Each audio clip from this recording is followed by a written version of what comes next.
WP बात, WP का ज्ञान, भाषा का गौरव। नमस्कार मित्रों, आप सभी का मैं स्वागत करता हूँ WP बात हिंदी पॉडकास्ट में। जैसे कि आप जानते हैं कि हर बार हम लोग वर्डप्रेस रिलेटेड या उसके अराउंड हम लोग टॉपिक्स पे बात करते हैं, थोड़ा इन डेप्थ बात करते हैं। जैसे हमने स्टार्टिंग जब शुरू किया तो हमने बेसिक टॉपिक्स पे बात की, जैसे वर्डप्रेस वेबसाइट का स्ट्रक्चर कैसा होता है, प्लगइन किसे कहते हैं, थीम्स कैसे कहते हैं। बट अभी वर्डप्रेस का इम्प्लीमेंटेशन करके आप अपने बिजनेस में कैसे इम्प्लीमेंट कर सकते हैं या इंडस्ट्री स्पेसिफिक इम्प्लीमेंटेशन जो है वो कैसे आप कर सकते हैं, वो हम लोग जानने की कोशिश करते हैं। तो उसी सीरीज में आज जो है हम लोग एक हमारे साथ बहुत ही स्पेशल गेस्ट है और वो वर्डप्रेस इकोसिस्टम में तो बहुत ही एक्टिव है। एक्टिवली वो रोल प्ले करते हैं। वो वैसे वे भोपाल से हैं, तो मेरे मेमोरीज भी है इसलिए क्योंकि वर्ड कैंप भोपाल हुआ तो उसमें हम मीडिया पार्टनर थे, तो वो भी मेमोरीज अच्छी थी। मेरे साथ अभी जो है यशवर्धन राणा है, जो भोपाल में रहते हैं और associate marketing manager eight GoDaddy पे है। तो गोडैडी के साथ वो एसोसिएट है और बहुत सारी हम इनसाइट्स उनसे जानेंगे। और आप एक्सपेक्ट कर सकते हैं कि ये दोनों जब मार्केटिंग इंटरेस्टेड लोग मिलते हैं तो वहाँ पे डिस्कशन अलग लेवल की होती है, क्योंकि मार्केटिंग मेरा भी पर्सनली बहुत इंटरेस्टिंग टॉपिक है। इसलिए आज जो हम लोग बात करने वाले हैं, आज जो हम लोग जानने वाले हैं कि आपके जो सेल्स है, ऑटोमेटेड सेल्स है, उससे कैसे एक्सेलरेट कर सकते हैं। और जो प्रोडक्ट्स है, जो प्रोडक्ट हमने सपोज वर्डप्रेस में आपने कोई प्रोडक्ट बनाए हैं, जैसे प्लगइन है या थीम्स है, तो उससे आप कैसे ग्रोथ कर सकते हैं उसके बारे में हम डिटेल में आज जानेंगे और उनसे हम इंसाइट्स लेंगे। तो चलिए हम वेलकम करते हैं हमारे आज के गेस्ट यशवर्धन राणा जी से। कैसे थैंक यू हैं आप? Thank you Suman ji, thank you मुझे यहाँ बुलाने के लिए। और मैं गेस्ट को और अपने व्यूअर्स को सबको ये पहले बताना चाहूँगा कि ये पॉडकास्ट पिछले 6 महीने से प्लान्ड में है। और सुमन जी और हम एक दूसरे को कब से पिंग कर रहे हैं कि चलो अब टाइम निकालते हैं। और आई विल बी ऑनेस्ट, कई बार मेरे पोस्टपोन करने पड़े हैं विद वर्ल्ड कैम एशिया, बहुत चीज़ें रही। तो उसके अराउंड बट फाइनली मैं इतना एक्साइटेड था आज के लिए कि फाइनली हमें एक डेट और एक टाइम सेट अप कर चुके हैं। सो अब डेफिनेटली मिलने वाले हैं। सो थैंक यू सुमन जी, आपने मुझे बुलाया। मैं बहुत एक्साइटेड हूँ आज अपने डिस्कशंस को लेके। और थैंक यू। बस मैं आपको भी थैंक यू कहना चाहूँगा, क्योंकि आपने अब जो आपके बिजनेस शेड्यूल है उसमें से आपने आज हम हमारे साथ शेयर करने वाले हैं बहुत सारे इंसाइट्स, आपके एक्सपीरियंसेस, आपके ऑब्जर्वेशंस जो है वो हमारे लिए और हमारे ऑडियंस के लिए बहुत मैटर करने वाले हैं। So thank you so much फिर से आपका, और मैं स्वागत करता हूँ आपका इस पॉडकास्ट में। यशवर्धन जी, आज जब हम लोग बात करने वाले हैं, आज हमारा टॉपिक बहुत इंटरेस्टिंग है कि कैसे आप 2026-27 में वर्डप्रेस को लेकर प्रोडक्ट ग्रोथ और ऑटोमेटेड सेल्स को एक्सेलरेट कर सकते हैं। तो ये हमारा आज का टॉपिक होगा और बहुत कुछ हम जानने वाले हैं, क्योंकि यशवर्धन जी है वो गोडैडी के साथ भी जुड़े हुए हैं। तो वो वहाँ पे क्या डेवलपमेंट्स है, किस तरह के प्रोडक्ट्स उन्होंने अभी लॉन्च किए हैं, वो भी हम थोड़ा उसके इंसाइट्स भी लेंगे। यशवर्धन जी, सबसे पहले हम लोग जिस टॉपिक पे बात करें और इस पे इंसाइट्स ले, उससे पहले आपकी जर्नी के बारे में हम जानना चाहेंगे। फ्रॉम द चाइल्डहुड, आपके बचपन की यादों से हम लोग स्टार्ट करेंगे। कैसे आपका वो बचपन रहा, schooling days, college days, university days, और आपने कैसे जॉब करते करते आप आज यहाँ तक है। तो आपकी जर्नी के बारे में बताइए हमें जी। ओ वाह, बचपन से ये पॉडकास्ट थोड़ा लंबा हो जाएगा तो मैं उसको थोड़ा सा शॉर्ट रखूंगा। मैं पला बड़ा पैदा हुआ भोपाल में ही था। एक छोटी सी फैमिली, मम्मी पापा और मेरी 3 एल्डर सिस्टर्स, और मैं सबसे छोटा भाई। तो अच्छा। लाड़ प्यार में हमेशा पला बड़ा हूँ।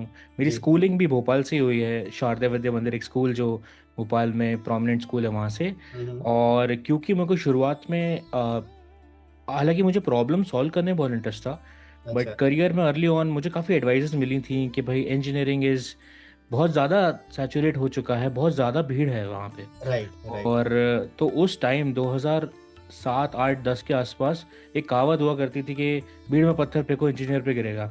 तो मुझे लोगों ने काफ़ी डिमोटिवेट किया था कि नहीं, इंजीनियरिंग नहीं करना है और मे बी चार्टर्ड अकाउंटेंट बन जाओ या कुछ और बन जाओ। अच्छा। तो उस ओपिनियन को लेते हुए मैंने कॉमर्स ऑप्ट किया था।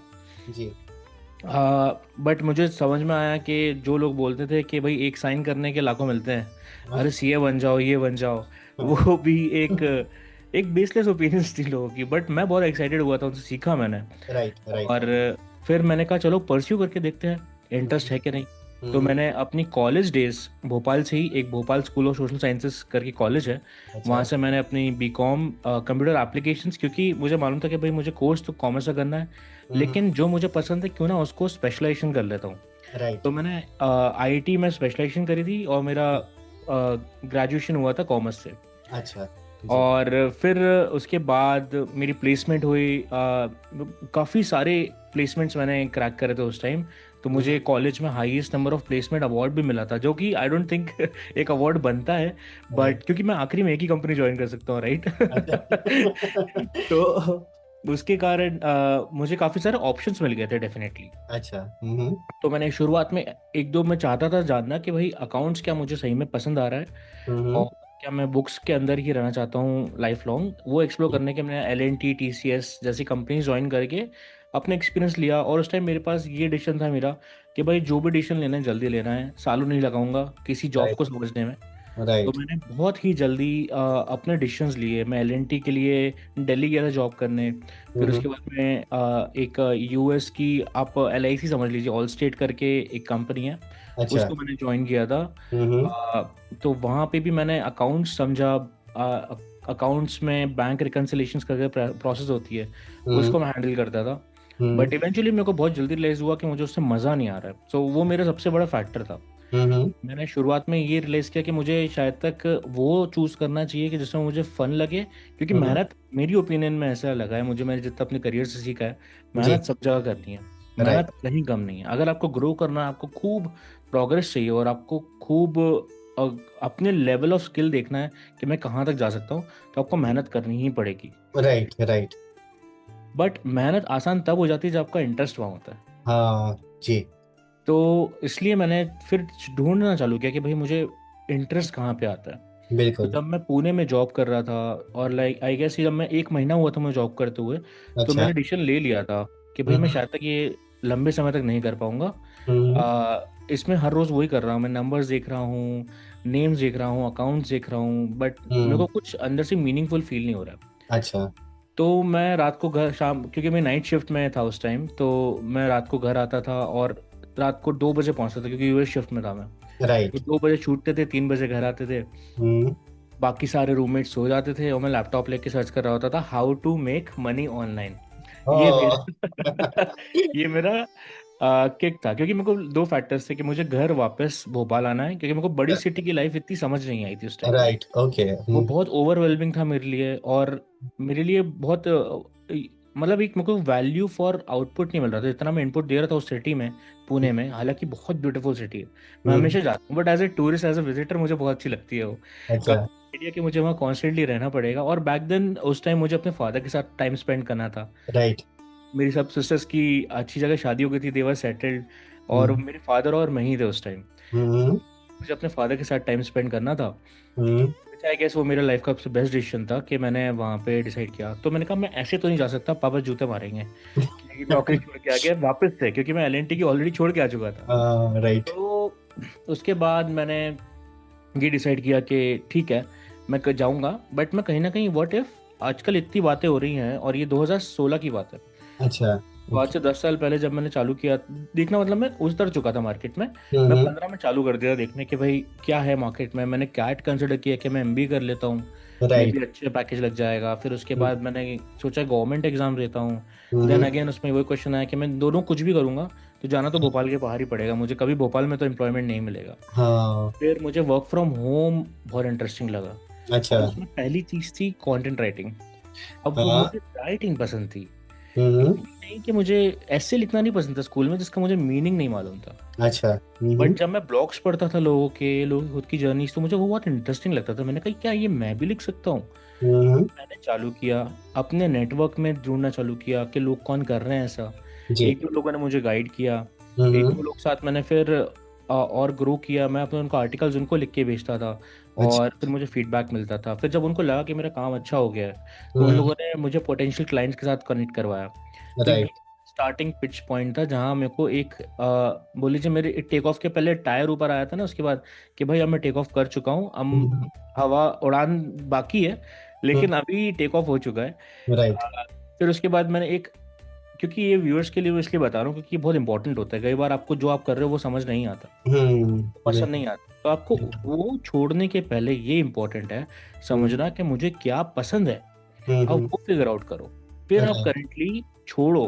भाई मैं जो कुछ खा रहा हूँ मुझे खाना पसंद नहीं आया, मैं छोड़ दूँ, मुझे नहीं खाना, क्या मुझे मालूम है कि अगला क्या ऑप्शन है? राइट। व्हाट इफ कोई ऑप्शन ही ना हो तो मुझे यही खाना, भाई जरूरी तो है खाना, पर हम्म। Like that. तो मैंने वो छोड़ा और उसके बाद मैं घर आया, पापा को बताया। पापा, मैंने बताया नहीं, मैंने कहा मैं लीव पे आया हूँ, थोड़ी लंबी लीव मिली हुई है। हम्म। उस टाइम यूएस हॉलीडे होता है एक थैंक्स गिविंग, उसके अराउंड में आया था। ओके। तो मेरे पास लंबा टाइम था, उस टाइम मैं कमा भी रहा था, तो मैं पापा को इनडायरेक्टली शो करना चाहता था कि मैंने जॉब नहीं छोड़ी है, मैं हम्म। कमा रहा हूँ, ताकि हम्म। क्योंकि वो कंसर्न ना हो। तो ये अच्छा। मेरा स्टार्टिंग पॉइंट था। फिर उसके बाद मैंने एक ब्लॉग लॉन्च किया था, राइट। राइट। तो एक फ्रेंड के साथ मिलके, और हम लोग उसमें दोनों अपने टाइम और आवर्स देके वर्डप्रेस के प्रोडक्ट्स रिव्यू करते थे। हम्म। और क्योंकि मेरा पूरा और मोस्टली टाइम वहीं जाता था, वर्डप्रेस प्लगइन्स यूज़ करना, थीम्स यूज़ करना, क्लाइंट्स के लिए बनाना, कंटेंट लिखना। तो उसके अराउंड मैंने चालू किया। और फिर उसके बाद मैं और थोड़ा बड़ा हुआ, फिर मैंने एक फॉर्मल जॉब ली। फिर मैंने कहा कि भाई अब थोड़ा फॉर्मल जॉब और एक स्ट्रक्चर के साथ सीखना ज़रूरी। तो एक उदयपुर राइट। बेस्ड कंपनी थी, अच्छा। है अभी आइडिया बॉक्स, पुनीत सालोट करके उनके फाउंडर थे। उनने मुझे रीच आउट किया था कि यहाँ आइडिया बॉक्स में मार्केटिंग की हेल्प ज़रूरत है, और हम्म। वो हम उनको as a paid sponsorship slot देते थे हमारे ब्लॉग पे हम्म। उनके प्रोडक्ट्स को। तो उन्होंने कहा भाई तेरा कंटेंट अच्छा है, तेरा स्टाइल अच्छा है, राइटिंग अच्छा है, वो वट एवर ही थॉट जो सही था मेरे लिए, मैंने राइट। वो देखा। और फिर उसके बाद मेरे को अच्छा लगा कि भाई रिमोटली एक बंधी इनकम आएगी, एक अच्छे फाउंडर के साथ काम करने को मिलेगा, कुछ सीखने को मिलेगा। तो बिल्कुल। मैंने वो ऑप्ट किया। हम्म। तो इस तरह मेरी प्रोफेशनल जर्नी स्टार्ट हुई। अरे वाह, बहुत इंटरेस्टिंग वे में आपने बताया यशवर्धन जी कि किस तरह से आपकी जर्नी शुरुआत की आपने, स्कूलिंग, कॉलेज, और फिर आगे आगे जॉब जॉब करते गए। बट मैं फिर से चाइल्डहुड में जाऊंगा और ओके। मैं कुछ आपसे जानना चाहूंगा। चाइल्डहुड जो मेमोरीज है उसमें कुछ खट्टी मीठी मेमोरीज जो अगर आप कुछ शेयर करना चाहें तो। वेल, अभी मैं काफ़ी अपने चाइल्डहुड मेमोरीज रीलिव कर रहा हूँ, ये मैं बताऊंगा, क्योंकि व्यूअर्स को शायद तक मालूम ना हो। हाँ। मैं एक साल ऑलमोस्ट 11 मंथ्स पहले एक फादर बना हूँ। वाओ। तो वेरी मी नाइस। एंड हम दोनों ब्लेस्ड हैं एक बेबी बॉय के साथ। ओ। और अब वो क्योंकि 11 मंथ्स का हो गया है और उसकी हरकतें जब देखते हैं, और मेरी 3 बड़ी बहनें हैं, राइट, आई टोल्ड यू। अच्छा। तो अच्छा। वो मुझे बोलती हैं, हाँ ये तो परेशान करेगा ही ना, क्योंकि तू भी बहुत परेशान करता था। ये भी हरकतें करेगा कि तूने भी बहुत परेशान किया है। तो अच्छा। बचपन मेरा बहुत मस्ती में निकला है, मतलब मस्ती बहुत करता था मैं। अच्छा। 3 बड़ी बहनों का, मम्मी पापा का लाड़ प्यार मिला है। तो हाँ, मतलब एक एक एक पैटर्न था एक कुछ सालों के लिए, मतलब क्लास 4 to 8 9 तक हम्म। मैं हर साल कोई ना कोई एक मेजर इंजरी लेके घर आता था स्कूल से या प्लेग्राउंड से। और वो ओह। 99% सर पे होती थी, तो मेरे को हर साल सर पे टाके आते थे। ओहो। तो अच्छा। या फिर कहीं चोट लगती थी, मतलब मैं मस्ती करने में रुकता नहीं था। तो हम्म। बहुत मस्ती करी है, बहुत मैंने चीज़ें एक्सप्लोर करता था, हर एक चीज़। मैं हम्म। बचपन में भी कहीं ना कहीं एक आ, आप बोलेंगे कोई अपॉर्चुनिटी कहीं कुछ होती थी बच्चे खेलने की सोचते थे, मैं उसमें उसकी सोचता था, बिजनेस की भी, कि मुझे इसमें बिजनेस वैल्यू कैसे निकल रही है, कुछ इनकम कमा लेता हूँ इसमें, राइट। कुछ फन हो जाएगा। फिर और ऐसा नहीं कि मुझे कुछ स्केल करना है कुछ खतरनाक, नहीं, हम्म। आखिरी में क्रैक्स खरीद लेंगे, वो नटखट आते थे वो खरीद लेंगे, बढ़िया मजा आ गया। राइट। तो बचपन काफ़ी मस्ती और उसमें निकला है। हाँ। मेहनत भी बहुत करी, अलग अलग चीज़ें ट्राई करी थी।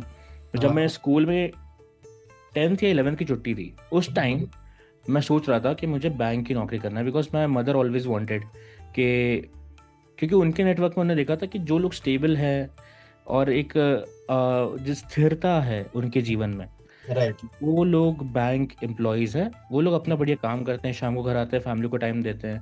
राइट। वो भी मेरे लिए वही चाहती थी। हम्म तो इसलिए उन्होंने कहा था कि तू बैंक की नौकरी कर। तो मैं 11th में, जब मैं कोई भी एग्जाम के लिए एलिजिबल भी नहीं था, 11th में आया नहीं था। जो 10th के एग्जाम आप देख के फ्री होते हो और 11th में आने का जो टाइम पीरियड होता है, राइट। उस गैप में जो 2-3 महीने होते हैं, एक सावधानी करके क्लासेस हैं, लाइक बैंक की preparation 2 months crash course classes होती हैं। अच्छा। ओके। बहुत सारे हैं, बैंक 24 आ गया, जैसे बैंकर्स अड्डा आ गया है। उस टाइम भोपाल में एक बहुत पॉपुलर क्लास है सावधानी। मैं राइट। उस टाइम हाँ साइन अप किया था, और मेरे को फॉर्म भरने में दिक्कत हो रही थी क्योंकि मैं कोई भी एग्जाम के लिए एलिजिबल ही नहीं था। तो मैं कॉम वो पूछ रहे थे कि भाई तू यहाँ कर क्या रहा है। हाँ हाँ। तो राइट। मेरे को हमेशा से नई चीज़ें ट्राई करना, थोड़ा एक एज में थोड़ा सा आगे रहना, तो वो मुझे हमेशा किक देता है। राइट। बहुत इंटरेस्टिंग वे में आपने बताया कि कुछ बचपन की यादें, और आपने बताया कि 11 मंथ्स पहले आपका एक नया डिग्री आपको मिली। राइट। तो उसके लिए बहुत बहुत शुभकामनाएं, और आपके सन को भी बहुत बहुत शुभकामनाएं कि इसी तरह हेल्दी रहे और आगे बढ़ता रहे। Thank you so much. और यशोदा जी, मैं आगे ये पूछना चाहूंगा, ये तो हमने बहुत इंटरेस्टिंग वे में आपके बारे में जाना, जो आपके स्कूल कॉलेज और ये सब हमने जाना कि किस तरह आपने आगे जॉब करते गए और आगे बढ़ते गए। अब हम जानना चाहेंगे कि आपके वर्डप्रेस की जर्नी कैसे शुरू हुई। गुड क्वेश्चन सर, क्योंकि वर्डप्रेस की जर्नी, जहां मैंने अपनी स्टोरी एंड करी थी ना पहले वाली आइडिया बॉक्स तक, हाँ वहीं हाँ। से ही कहीं मेरी वर्डप्रेस की जर्नी शुरू हुई थी। अच्छा। सो मैं वर्डप्रेस से इंट्रोड्यूस तो हो गया था काफ़ी पहले, लाइक 2009-2010। हम्म मैं जैसे आपको बताया कि लोग ब्लॉग्स लिखते थे, तो मैंने भी ट्राई किया था एक हम्म। फ्री वाला wordpress.com का अकाउंट बना के, क्योंकि मैं 9th में था, पैसे ऑनलाइन घर पे कोई देगा नहीं कि राइट भाई राइट। ऑनलाइन स्पेंड करने के लिए। उस टाइम कोई वे भी नहीं था क्योंकि डिजिटल ही नहीं था इंडिया। तो हम्म। मैंने एक फ्री वो सेटअप किया था, और एक ब्लॉगर भी सेटअप किया था। मैं उस उधर जाके सिर्फ कुछ भी आर्टिकल्स लिखता था, हम्म लाइक प्ले स्टेशन में कौन से कैसे गेम्स खेल सकते हैं, स्मैकडाउन एक बहुत पॉपुलर गेम था, हम्म। उसमें कौन से की कॉम्बिनेशंस होते हैं अगर आपको ये वाली अटैक मारनी है, लाइक रैंडम चीज़ें। अच्छा। मेरा दिवाली का एक्सपीरियंस कैसा था लास्ट एंड ऑल दैट। हम्म। तो और वो भी सिर्फ मैं इसलिए एक्सपोज हुआ था क्योंकि हमारा स्कूल में, जब मैंने स्कूल में था, तब हमारे एक लास्ट चैप्टर था जिसको बोला गया था इसको स्किप कर सकते हो, अच्छा। HTML CSS सिखाने के बाद। वो था वर्डप्रेस। अच्छा। ओके। उन्होंने कहा था आप कर लो बट ये एग्जाम में आएगा नहीं। उन्हें ये बोला गया था कि बहुत छोटा चैप्टर था, उससे कोई ना उसमें कोडिंग लैंग्वेज थी ना कुछ बेसिस था जिसके बेसिस पे क्वेश्चन फॉर्म हो। तो कभी उसको सीरियसली लिया भी नहीं था स्कूल में, बट मैंने पढ़ा था, फिर भी पढ़ाया गया था हमें। बट उसमें सीधा जब टीचर्स बोल देते हैं कि आपके ये एग्जाम में नहीं आएगा, तो फिर बच्चे नहीं पढ़ते। तो उस टाइम मैंने वर्डप्रेस पहला वर्ड सुना था कि, और मैं प्रेस को उस टाइम अपना पब्लिशिंग मीडिया और आप इनको मेन स्ट्रीम जो मीडिया है, मेन स्ट्रीम न्यूज़ चैनल्स हैं, प्रेस को मैं उससे एसोसिएट करता था अच्छा। ओके। कि भाई प्रेस मतलब press media, publishing and all that. Right. तो उस टाइम मैंने ये समझा कि शायद तक उससे कुछ रिलेटेड है तो सीखता हूँ।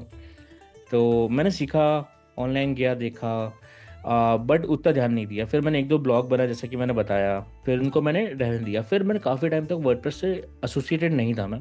अच्छा। मैं अपने ही करियर में बीकॉम कर रहा था, कहीं ना कहीं कभी ना कभी ब्लॉग्स लिखता था, बट वो भी इसलिए कि भाई MBA में पूछते हैं कि आप ब्लॉगर हो क्या, या आप ब्लॉग करते हो, आप राइटिंग कैसी है आपकी एंड ऑल दैट। तो मैं उसकी प्रैक्टिस करने के लिए लिखता था।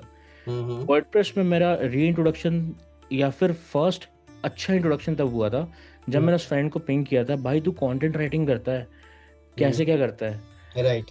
कैसे एक डॉक्स में बना के बेचता है, तू नोटपैड में बना के बेचता है। तो लाइक नहीं भाई, इसके सॉफ्टवेयर आ गए हैं, एक वर्डप्रेस करके सीख सबसे पहले, उससे ही तेरे मोस्टली क्लाइंट आएंगे, तेरे को पूरी ड्राफ्टिंग करनी पड़ेगी। राइट। तो वहाँ मैंने फिर वर्डप्रेस सीखा था। फिर मैंने वर्डप्रेस के प्लगइन इंस्टॉल करे कई जगह, मेरे को ऐसे यूज केस फील हुआ कि भाई इस चीज़ की ज़रूरत है। राइट। तो उसके बाद मैंने वर्डप्रेस हेवीली सीखा। फिर मेरे को इतना अच्छा लगा ये इकोसिस्टम, इतना ओपन सोर्स का आइडिया ही कि भाई ये सॉल्यूशन फ्री है, और मुझ जैसे एक Tier 3 सिटी में रहते हुए इंडिविजुअल को हेल्प करने बहुत हेल्प हुई थी वो। राइट। ओके। क्योंकि मेरे को किसी चीज़ के लिए, सॉफ्टवेयर के लिए अपफ्रंट पे नहीं करना पड़ रहा था उसके बेनिफिट्स लेने के लिए। बिल्कुल। राइट। तो वो एक बहुत पिवटल मोमेंट है मेरे लिए, ओपन सोर्स की वैल्यू समझ में आई थी मुझे। और हम्म। उस आई थिंक मुझे वो भी एक पॉइंट है जहाँ मुझे लगा था कि मुझे गिव बैक करना है। राइट। फिर जब मैं आइडिया बॉक्स में जब जॉब कर रहा था तो वहाँ मुझे वर्ड कैम्प्स के बारे में पता चला था। ओके। तो मुझे हालांकि मालूम था, बट इतना नहीं कि मैं कभी अपनी सिटी से बाहर जाऊं दूसरी सिटी एक इवेंट अटेंड करने, ये मैंने कभी नहीं किया था। कभी मेरे सिटी में इवेंट्स होते थे तो मैं डेफिनेटली अटेंड करता था, बट कभी ऐसे नहीं बाहर जाऊं। तो अच्छा। भोपाल के वर्डप्रेस मीटअप में मैं था इन्वॉल्व, हम्म। और वर्ड कैंप हुआ था भोपाल में, एक बहुत छोटा सा हुआ था उस टाइम। बहुत आज जिन लोगों से मैं मेरे मतलब फैमिली मेम्बर जैसे देखता हूँ मैं कम्युनिटी में, उस टाइम में उनसे मिला था। उस टाइम अच्छा। बहुत डरा डरा मिला था। मैं सोचता था हाँ। ये सब तो दिग्गज है, मुझसे क्यों बात करेंगे, मैं एक छोटा सा कंटेंट राइटर। राइट। बहुत सारे डिफरेंट लोगों से मिला था मैं जिनसे आज मेरे बहुत अच्छे कनेक्शंस हैं। हम्म। तो इसलिए वर्ड कैम्प की मेरी स्टोरी वहाँ स्टार्ट हुई थी। फिर मुझे पुनीत, जो मेरे मेंटोर रहे हैं काफ़ी टाइम से, हम्म। और मेरे रोल मॉडल भी रहे in the sense of how आपको कैसे काम करना चाहिए एक ऑर्गेनाइजेशन में और प्रोफेशनली। उनने मुझे बोला कि यश यार तू इसका लिख। और मैं उनको हमेशा पुनीत भैया ही बोलता था, बिकॉज वो जब हमारा फर्स्ट फॉर्मल इंट्रोडक्शन भी हुआ था ऑनलाइन, तो उन्होंने कहा, मैंने पूछा था कि बिकॉज मैं एक कॉर्पोरेट सेटअप से आ रहा था, तो मैंने उनसे पूछा कि how do I address you, do I need to say sir और इस पुनीत ओके। ओके। तो मैंने कहा, और उन्होंने कहा जैसा सही लगे भाई, तेरे को जो अच्छी लगे तू बोल। तो मैंने कहा तुम I will call you Puneet भैया, तो he like it. Right. Right. I used to call him Puneet भैया। राइट। तो उसके बाद आई गेस मैंने फिर उसके बाद आइडिया बॉक्स में रहते रहते ही सारे वर्ड कैम्प जो मेरे इनिशियल 2016 से 2020 तक थे मैंने अटेंड करे थे। ओके। और मेरी वहीं से मतलब हर वर्ड कैम्प जहाँ मेरी रीच में होता था, क्योंकि गुड थिंग मैं भोपाल में था तो बाय ट्रेन मैं हर जगह इक्वल टाइम पे ट्रैवल कर सकता हूँ, क्योंकि वो सेंट्रल इंडिया में लोकेटेड है। राइट। तो अगर मुझे अहमदाबाद जाना है, दिल्ली जाना है, नागपुर जाना है, कानपुर जाना है उस टाइम, या फिर मुंबई जाना है, राइट। पुणे जाना है, तो ये सब मेरी रीच में होते थे। तो राइट। वहाँ मैंने काफ़ी एक्सप्लोर करे थे वर्ड कैम्प्स, और अपनी कम्युनिटी में अपना फुटप्रिंट बनाया था, और बहुत सारे लोगों से इंट्रोडक्शन हुआ था मेरा। और आज हमारे सामने एज अ सेलिब्रिटी है। अरे नहीं सर, अभी कहाँ उसके लिए भी टाइम है।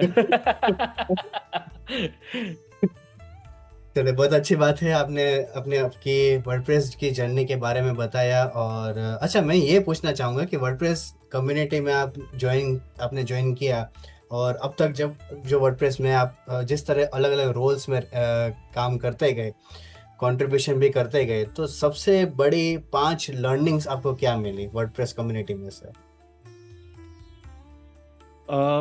आई थिंक सबसे बड़ी 5 लर्निंग्स, तो मैं सबसे पहले बोलूँगा कि लोगों की ताकत जो एक इंडिविजुअली आप अचीव कर सकते हो, कंपेयर टू जब आप सब लोग के साथ मिलके कुछ करते हो, वो बहुत ही ज़्यादा मैसिव होती है, बहुत ही ज़्यादा आप इम्पैक्टफुल होती है। उसका राइट। असर आप देखोगे, वर्डप्रेस सॉफ्टवेयर खुद 43% दुनिया की वेबसाइट चला रहा है। मतलब वो वर्डप्रेस अगर एग्जिस्ट करना बंद कर दे तो ऑलमोस्ट हर 5 में से 2 वेबसाइट गायब हो जाए या एग्जिस्ट नहीं करे, अनरीचेबल हो। राइट। सो और वो कोई ये ओनली इसलिए अचीव हो पाया है क्योंकि भाई वर्डप्रेस में लोगों ने आके कंट्रीब्यूट किया है। ऑफ कोर्स बहुत बड़े बड़े कंपनीज के भी इसमें कंट्रीब्यूशंस रहे हैं, बहुत सारे इंडिविजुअल से कंट्रीब्यूशन रहे हैं, लेकिन आई थिंक सबसे बॉटम लाइन थी लोगों ने डिसाइड किया कि भाई चलो आओ, मैं इसको अपना टाइम दूंगा, इस सॉफ्टवेयर को अच्छा बनाऊंगा। राइट। राइट। तो that is what I feel कि ये मुझे लगता है कि, सॉरी मैं कभी कभार इंग्लिश में थोड़ा सा निकल जाता हूँ। नो प्रॉब्लम, नो प्रॉब्लम, कोई बात नहीं जी। तो इसलिए मुझे लगता है कि वर्डप्रेस बहुत एक बड़ा एग्जाम्पल है कि आप अगर लोगों के साथ मिलके कुछ करने निकलते हो, और अगर आप अपने आप को अवेलेबल रखते हो या दूसरों के साथ साथ दूसरों के लिए रेडी रहते हो, तो आपको भी हेल्प मिलेगी जब भी चाहिए होती है। राइट। राइट। मैं कई बार क्लाइंट प्रोजेक्ट्स लेता था शुरुआत में, कंटेंट राइटिंग लेता था। कई बार मुझे रियलाइज होता था प्रोजेक्ट्स लेने के बाद कि मेरे स्कोप के बाहर है, मुझसे नहीं हो पाएगा, ये मुझे आता ही नहीं है, ये टेक्नोलॉजी नहीं आती है मुझे, या फिर ये कॉन्सेप्ट्स नहीं मालूम है। अगर मैं अकेला भोपाल से कर रहा होता तो it would have been impossible, शायद तक मुझे क्लाइंट को हाथ जोड़ के सॉरी बोलना पड़ता। ओके। लेकिन क्योंकि मैं वर्ड कैंप्स जाता था और लोगों से ऑनलाइन कम्युनिटीज़ में जुड़ा हुआ था, मेक वर्डप्रेस लैब पे जुड़ा हुआ था और दूसरी जो कम्युनिटीज़ हैं वर्डप्रेस के अराउंड उसमें जुड़ा हुआ था। तो राइट। मेरे को बस एक क्वेश्चन पूछने की देरी होती थी और लोग हेल्प करने के लिए रेडी रहते थे, जो मेरे लिए काफ़ी माइंड ब्लोइंग था। राइट। तो आई थिंक लोगों की ताकत सबसे इम्पोर्टेंट है, मैं बोलूँगा। आई थिंक ये पांचों को मिला के भी एक अकेला टेक अवे अगर कोई इसको लेके जाए और अपने लाइफ में इम्प्लीमेंट करे कि भाई दूसरों की हेल्प करने के लिए रेडी रहना और जब हेल्प चाहिए हो तो लोगों से मांगना, ये आपको बहुत आगे लेके जाएगा। राइट राइट, बिल्कुल। तो ये हो गई एक लर्निंग। नाउ 5 तो मैं टॉप 3 बता सकता हूँ। बताने को तो मैं 10 भी बता दूं, बट आई गेस वो उतनी वैल्यू लोगों के लिए कैरी करेगी नहीं करेगी। दूसरी चीज़ मैं कहूँगा कि आपको वर्डप्रेस के अराउंड जो मैंने एक्सप्लोर किया वो था चीज़ें ट्राई करनी चाहिए। अच्छा।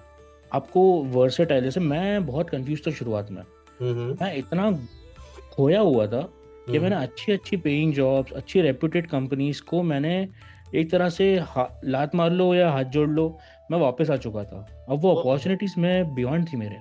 अच्छा। और अब ऑफ कोर्स अब आप एक चीज को जब आप अपनी तरफ से छोड़ते हो तो दुनिया की आपसे एक्सपेक्टेशन होती है कि अब आप जो नेक्स्ट करोगे जिसको आपने छोड़ा है उससे तो बेटर ही होगी, राइट? बिल्कुल। तो उसका प्रेशर मुझे नहीं मालूम था कि मैं किस में अच्छा हूँ। मैं राइटिंग मुझे थोड़ी बहुत अच्छी लगती थी, बट जब वो काम बढ़ गया, अब मैं दिन रात राइटिंग करता तो वो भी थोड़ा चुभने ही लगा था। फिर मेरे को ऐसा फील हुआ कहीं मैं आलसी तो नहीं हूँ, कहीं मैं राइट कहीं राइट। मैं ऐसा तो नहीं कि काम चोर तो नहीं हूँ। मेरे को काम आता है तो फिर मैं थोड़ा सा खिंच जाता हूँ पीछे। बहुत रैंडम थॉट्स आते थे। बट वर्डप्रेस एक ऐसा स्पेस था जहाँ मेरे को डिफरेंट चीज़ें ट्राई करने का मौका मिला। मैंने कोडिंग सीखी, ट्राई करी, अच्छा लगा, बट मुझे उतना मीनिंग नहीं समझ में आया था। अच्छा। मेरे काफ़ी सारे डेवलपर्स से मैंने काफ़ी लंबी घंटों बात करी है वर्ड कैम्प्स की आफ्टर पार्टीज में। ओके। उन लोगों ने अपना पर्सपेक्टिव बताया है कि भाई मुझे कोडिंग क्यों पसंद है, और मैं काफ़ी नई चीज़ें सीखी उन लोगों से। बट उस टाइम मुझे कोडिंग नहीं समझ में आई थी। Right right. फिर मैंने डिज़ाइनिंग ट्राई करी। डिज़ाइनिंग भी अच्छी थी, बट उसमें फीडबैक लूप्स बहुत मुझे इरिटेट कर देते थे अच्छा।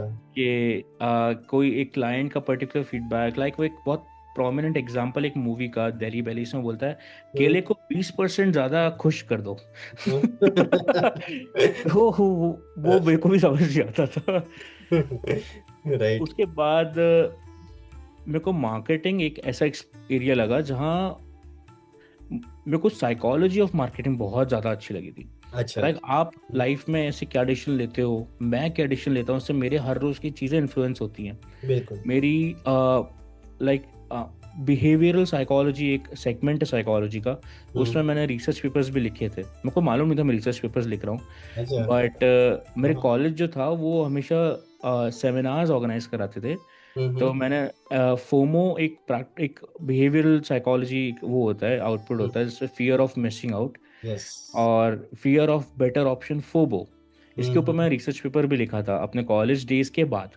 और मेरे को सिर्फ जस्ट मैंने वो लर्न किया था और मुझे उसको कहीं प्रेजेंट करना था। तो मैं अपने कॉलेज में अपने टीचर्स के पास गया था। उनने कहा कि हाँ हाँ ये तो अच्छा सीखा तुमने, इसको एक काम करो ना, शेयर करो लोगों से, आओ सेमिनार पे वो लिखो, आप एक रिसर्च पेपर लिखो। मैंने कहा कैसे लिखते हैं, उन्होंने मुझे गाइड किया, मैं लिख दिया। मुझे उससे कुछ मालूम था कि मेरे को पीएचडी करते टाइम लिखना होता है रिसर्च पेपर। मैंने कहा कहीं ये डॉक्यूमेंट हो सकता है क्या? उन्होंने बिल्कुल। कहा हाँ हो जाएगा। और मैंने वो प्रेजेंट किया। फनी इनफ मुझे उस time best research paper presentation का भी उस टाइम टाइटल मिला था। अरे वाह, वेरी नाइस। ओके। तो उसके बाद मेरा बहुत इंटरेस्टिंग लगा मुझे मार्केटिंग का। एक कोर प्रिंसिपल था कि मेरे कुछ एक्शन से कारण किसी का बिहेवियर मैं इन्फ्लुएंस कर सकता हूँ, किसी के बाइंग डिसीजंस में इन्फ्लुएंस कर सकता हूँ, किसी का नेक्स्ट स्टेप को मैं इन्फ्लुएंस कर सकता हूँ या उसको चेंज कर सकता हूँ बेस्ड ऑन कि मैं उनसे कैसे कम्युनिकेट कर रहा हूँ, उनसे क्या कम्युनिकेट कर रहा हूँ, क्या Right. वैल्यू दे रहा हूँ। बिल्कुल। तो और इसको और सिंपल टर्म्स में मैं अपने व्यूअर्स को समझाऊं तो मुझे एक वो आइडिया कि मेरे कुछ कंटेंट लिखने से किसी की जेब से कुछ रुपए बाहर आ रहे हैं, तो वो कितना एक्साइटिंग था मेरे लिए कि मैंने कन्विंस किया किसी को कुछ स्पेंड करने के लिए। तो वो आइडिया मुझे काफ़ी इंट्रिग किया था, तो मैं मार्केटिंग में स्टिक किया। उसके बाद marketing of course like any other discipline बहुत डीप है, बहुत ज़्यादा डिविजन्स है इसमें। हम्म। तो मैंने कंटेंट मार्केटिंग ट्राई किया, यूट्यूब मार्केटिंग, इन्फ्लुएंसर मार्केटिंग, फिर अच्छा। उसके बाद ग्रोथ मार्केटिंग, फिर हम्म। उसके बाद मैंने टीम भी लीड्स करी हैं। फिर उसके बाद अभी मैं as a marketing manager GoDaddy में काम कर रहा हूँ। वाह, बहुत इंटरेस्टिंग जर्नी है आपकी। और यहाँ पे एक बात बहुत इम्पोर्टेंट है, जो मैं आपके जो आपने अब तक जो भी शेयर किया ना आपके बारे में, उसमें मैं जो हमारे ऑडियंस है उनको कहना चाहूँगा कि यहाँ पे कंसिस्टेंसी बहुत इम्पोर्टेंट है, कि आप एफर्ट्स डालते जाए और राइट, मॉनिटर करते जाए। ऐसा नहीं कि सिर्फ एफर्ट्स, कभी कभी हम देखते हैं कि ज्यादा एफर्ट्स डाल देते हैं या कम एफर्ट्स डालते हैं और एनालिसिस बहुत करते हैं, ऐसा। राइट। बट जितने आप एफर्ट्स कर रहे हैं वो आप देखिए क्या किस डायरेक्शन में जा रहे हैं, या राइट डायरेक्शन है, किसी से आप गाइडेंस लीजिए कि आप हम्म। बराबर कर रहे हैं कि। तो ये बहुत इंपॉर्टेंट कि आपने बहुत कुछ एक्सपेरिमेंट किया, बट आपने वो कंसिस्टेंसी रखी और आप वो भी देखते गए कि किस तरह से आपको ग्रोथ मिल रहा है। तो ये बहुत इंपॉर्टेंट बात है, जो आपके जो अब तक आपने जो अभी शेयर किया उसमें से एक बहुत बड़ा लर्निंग्स है जो जी, सबको काम आ सकता है। मैं बिल्कुल एग्री करता हूँ इस मामले में कि आपको एक्सपेरिमेंट करते रहना चाहिए। और जी। जो यंग ऑडियंस है उनको मैं खास तौर से बोलूँगा कि आपके पास अभी काफ़ी टाइम है, एनर्जी है, हम्म। और अपॉर्चुनिटीज़ आज के टाइम में बहुत है। आपको हम्म। जो भी एक्सपेरिमेंट करना है, आप उसमें एक दिन से ज़्यादा नहीं चाहिए आपको उसकी प्लानिंग करने के लिए। अगर आप सेकंड एग्जीक्यूट नहीं कर रहे हो तो हम्म। आप उसको नहीं कर रहे हो। बिल्कुल। उसके बारे में प्लान बनाना वो हम्म। काम करना नहीं है। उसके बारे में दोस्तों से बात करना वो काम करना नहीं है। उसके हम्म। बारे में आप टू डू लिस्ट बनाना वो काम करना नहीं है। उसके हम्म। बारे में अगर आप रिग्रेट कर रहे हो कि मैंने कल काम कर नहीं किया, वो काम हम्म। करना नहीं है। हम्म। काम करना ही, एक्चुअल में काम करना है आपको। वो अगर कोई टास्क सोचा है तो उसके अराउंड, अंग्रेजी में एक कहावत है, बीटिंग अराउंड द बुश, कैसे हम्म। उसको नहीं करना है कि आपको मेन काम छोड़ के आप सारे काम कर लेते हो बट वो ही नहीं करते हो, फिर सोचते हो कि राइट। एग्जीक्यूट नहीं हुआ। बिल्कुल बिल्कुल। है ना? हाँ, एक ये भी बहुत इंपॉर्टेंट बात जो आप आपने अभी बताया, कि ऐसे जब भी किसी को कुछ आगे बढ़ना है, उनके ड्रीम्स सबके होते हैं, हम्म। कुछ एम्स होते हैं। बट इसमें हम जब लाइफ में कुछ बहुत सारे डिफिकल्टीज, ये सब बोटल नेक्स बहुत कुछ होते हैं, तो उसे क्या करना चाहिए, तो थोड़ा ब्रेक डाउन करना चाहिए। छोटे छोटे बिल्कुल, माइलस्टोन्स में अगर हम ब्रेक डाउन करें, हमारा ड्रीम चेंज नहीं होता है, हमारा कुछ भी चेंज नहीं होता है। बट छोटे छोटे माइलस्टोन्स में करने से क्या होता है कि हम डेली बेसिस पे आ जाते हैं। जो हम ये बिल्कुल, सोचते हैं ना कि हम एक महीने में करेंगे, वो हम डेली बेसिस पे आ जाते हैं कि आज बिल्कुल, मैंने क्या सीखा, आज मैं क्या कल से ज्यादा थोड़ा आगे हूँ कि नहीं हूँ। तो बिल्कुल। ये माइंडसेट आ जाता है, तो ये ऑफ कोर्स बहुत ऐड करता है। ये बिल्कुल मैं एग्री करूँगा आपसे, जो आपने अभी जिस बात बोली, ये मैंने बहुत लेट अपने करियर में समझी थी हम्म। कि मुझे एक बड़ा स्टेप नहीं लेना है, बिल्कुल। मुझे छोटे छोटे 10 स्टेप लेने, तो मैं अपने एक बड़े स्टेप से आगे रहूँगा जी। 10 दिन के बाद। तो राइट। मैं अपना जब काम मुझे इतना ज़्यादा कॉम्प्लिकेटेड लगता था कि ये तो मुझसे होगा ही नहीं, हम्म। उसको आप इतना सिंप्लीफाई कर दो कि वो बिल्कुल। आपके लिए अनरीजनेबल हो जाए। भाई वो मजाक हो जाए कि क्यों नहीं हुआ मुझसे। अगर आप रात को सोने जाओ तो ये तो मजाक होना चाहिए कि हम्म। भाई ये तो हो ही जाना चाहिए था। आप राइट। एक बार जो फ्रिक्शन पॉइंट होता है ना, जैसे गाड़ी को जीरो से अगर आपको धक्का मार के चालू करना है तो सारी ताकत सिर्फ धक्का मारने में ही लगती है। एक बार हम्म। वो इंजन स्टार्ट हो गया फिर तो गाड़ी रोलिंग पे चली ही जाएगी। हम्म। तो वही है, आपको शुरुआत का फ्रिक्शन तो हटाना पड़ेगा, क्योंकि उसके बाद बहुत चीज़ें बहुत आसान हो जाती है। नहीं, बिल्कुल सही बात है। बहुत अच्छे से हमने डिस्कशन अब तक हुआ कि आपने अपने बारे में बताया, और आपके जो एक्सपीरियंसेस है या वर्डप्रेस कम्युनिटी को लेके जो आपकी जर्नी है उसके बारे में आपने इंटरेस्टिंग वे में बताया। अभी हम हमारे जो डिस्कशन है उस पर जाए उससे पहले मैं ये पूछना चाहूँगा कि आप गोडैडी के साथ अभी है, तो अब तक का कैसा एक्सपीरियंस, क्या लर्निंग्स आपको मिले, अगर आप कुछ हमारे ऑडियंस के साथ शेयर कर सके तो। अम, अ, मतलब इसको मैं समराइज रखूंगा क्योंकि बहुत बड़ा आंसर है और उतने ही टाइम ही बहुत छोटा आंसर है। राइट। क्योंकि मेरा हमेशा से इसके प्रीवियसली जितने भी कंपनीज में एक्सपीरियंस रहा है वो हम्म। स्मॉल स्केल रहा है। लाइक एक 10 लोग की टीम से लेके 100 लोग की टीम या 200 लोग की टीम। बिल्कुल। ये राइट। कंपनियां मैं कहूँगा मीडियम साइज, लार्ज साइज भी कुछ कंसिडर करूँगा। बट अगर हम्म। मैं नंबर ऑफ एम्प्लॉयज़ के साथ जाऊँ और या फिर ये ना अब ये मेरा फर्स्ट टाइम था GoDaddy में, ऐसे जब मैंने अपना ऑफ़र एक्सेप्ट किया था लगभग 1 सवा साल पहले। हम्म। उस टाइम मैं डैडी भी बनने वाला था, तो मैंने कहा वाओ ये तो अच्छा जोक बन जाएगा, GoDaddy एंड डैडी। राइट। तो मुझे बहुत इंटरेस्टिंग लगा था और अपॉर्चुनिटी भी काफ़ी इंटरेस्टिंग थी। आ, तो उस टाइम मैंने एक्सपेक्ट किया था कि मैं एंटरप्राइज लेवल कंपनी में जा रहा हूँ, अच्छा। यहाँ पे ऑलमोस्ट 7-8 थाउजेंड लोग काम करते हैं। ओह। तो मुझे डेफिनेटली कुछ नया सीखने को मिलेगा, और डेफिनेटली मुझे मिला। हम्म। मैंने यहाँ की या फिर लोगों के लिए व्यूअर्स के बताऊँ कि एक जो बड़ी ऑर्गेनाइजेशन रहती है जो सिंगल फोकस के पीछे काम कर रही है, जी। एक एक डिफरेंट ऑर्गेनाइजेशंस होती हैं like service based, like TCS, Wipro, Infosys. Hmm. ये डिफरेंट फ्रैगमेंट्स में काम करते हैं, इनके डिविजन्स होते हैं। राइट। बट कोई प्रोडक्ट बेस्ड जब कंपनी होती है, उनके हर एक एम्प्लॉय उनके प्रोडक्ट्स को फोर्स करने में लगे रहते हैं और बेटर बनाने में, उनकी कस्टमर्स को प्रॉब्लम सॉल्व करने में। तो उसमें राइट। काफ़ी आपको डिफरेंट वर्क फ्लो नज़र आता है। मैं हम्म। हर रोज़ एक नए टीम मेंबर से मेरा इंट्रोडक्शन होता है ऑलमोस्ट। मेरे ओह। को हर हर रोज़ हर हफ्ते मुझे एक नए डिपार्टमेंट के बारे में पता चलता है। अभी भी मुझे 1.5 साल हो चुके कंपनी में अच्छा। ओके। ये, और नए प्रोडक्ट फोकसेस मैं देखता हूँ। और हम्म। ओवरऑल यहाँ का वर्क कल्चर और टीम का एक्सपीरियंस बहुत ही अमेजिंग है। यहाँ मैंने लाइफ में सबसे स्मार्टेस्ट लोग के साथ काम करा है। वाओ। मैंने जिस लेवल ऑफ अंडरस्टैंडिंग मार्केटिंग में बोल लो, प्रोडक्ट डेवलपमेंट में बोल लो, जी। कस्टमर की हैप्पीनेस से रिलेटेड बोल लो आप, ये हम्म। किसी के भी अराउंड, मैंने सबसे लाइफ में स्मार्टेस्ट लोग जो मेरे भी थॉट्स को चैलेंज करते हैं रिस्पेक्टफुली हम्म। और मुझे बेटर बनने में हेल्प करते हैं, वो मैंने यहाँ काम किया। तो डेफिनेटली बहुत ही अमेजिंग कंपनी है। अगर राइट। आपको लाइफ में करियर में ग्रो करना है, एज ए पर्सन ग्रो करना है, हम्म। आपको नेक्स्ट जनरेशन प्रोडक्ट्स पे काम करना है, तो GoDaddy एक काफ़ी एक्साइटिंग कंपनी है। वाओ। बहुत अच्छे से आपने बताया आपके एक्सपीरियंसेस। और मेरा भी बहुत अच्छा एक्सपीरियंस है, क्योंकि GoDaddy का जो मीटअप्स जो उनके ऑर्गेनाइज करते हैं, तो उसमें मुझे इनवाइट किया गया था सेशन देने के लिए, तो मेरे लिए भी मेमोरेबल है।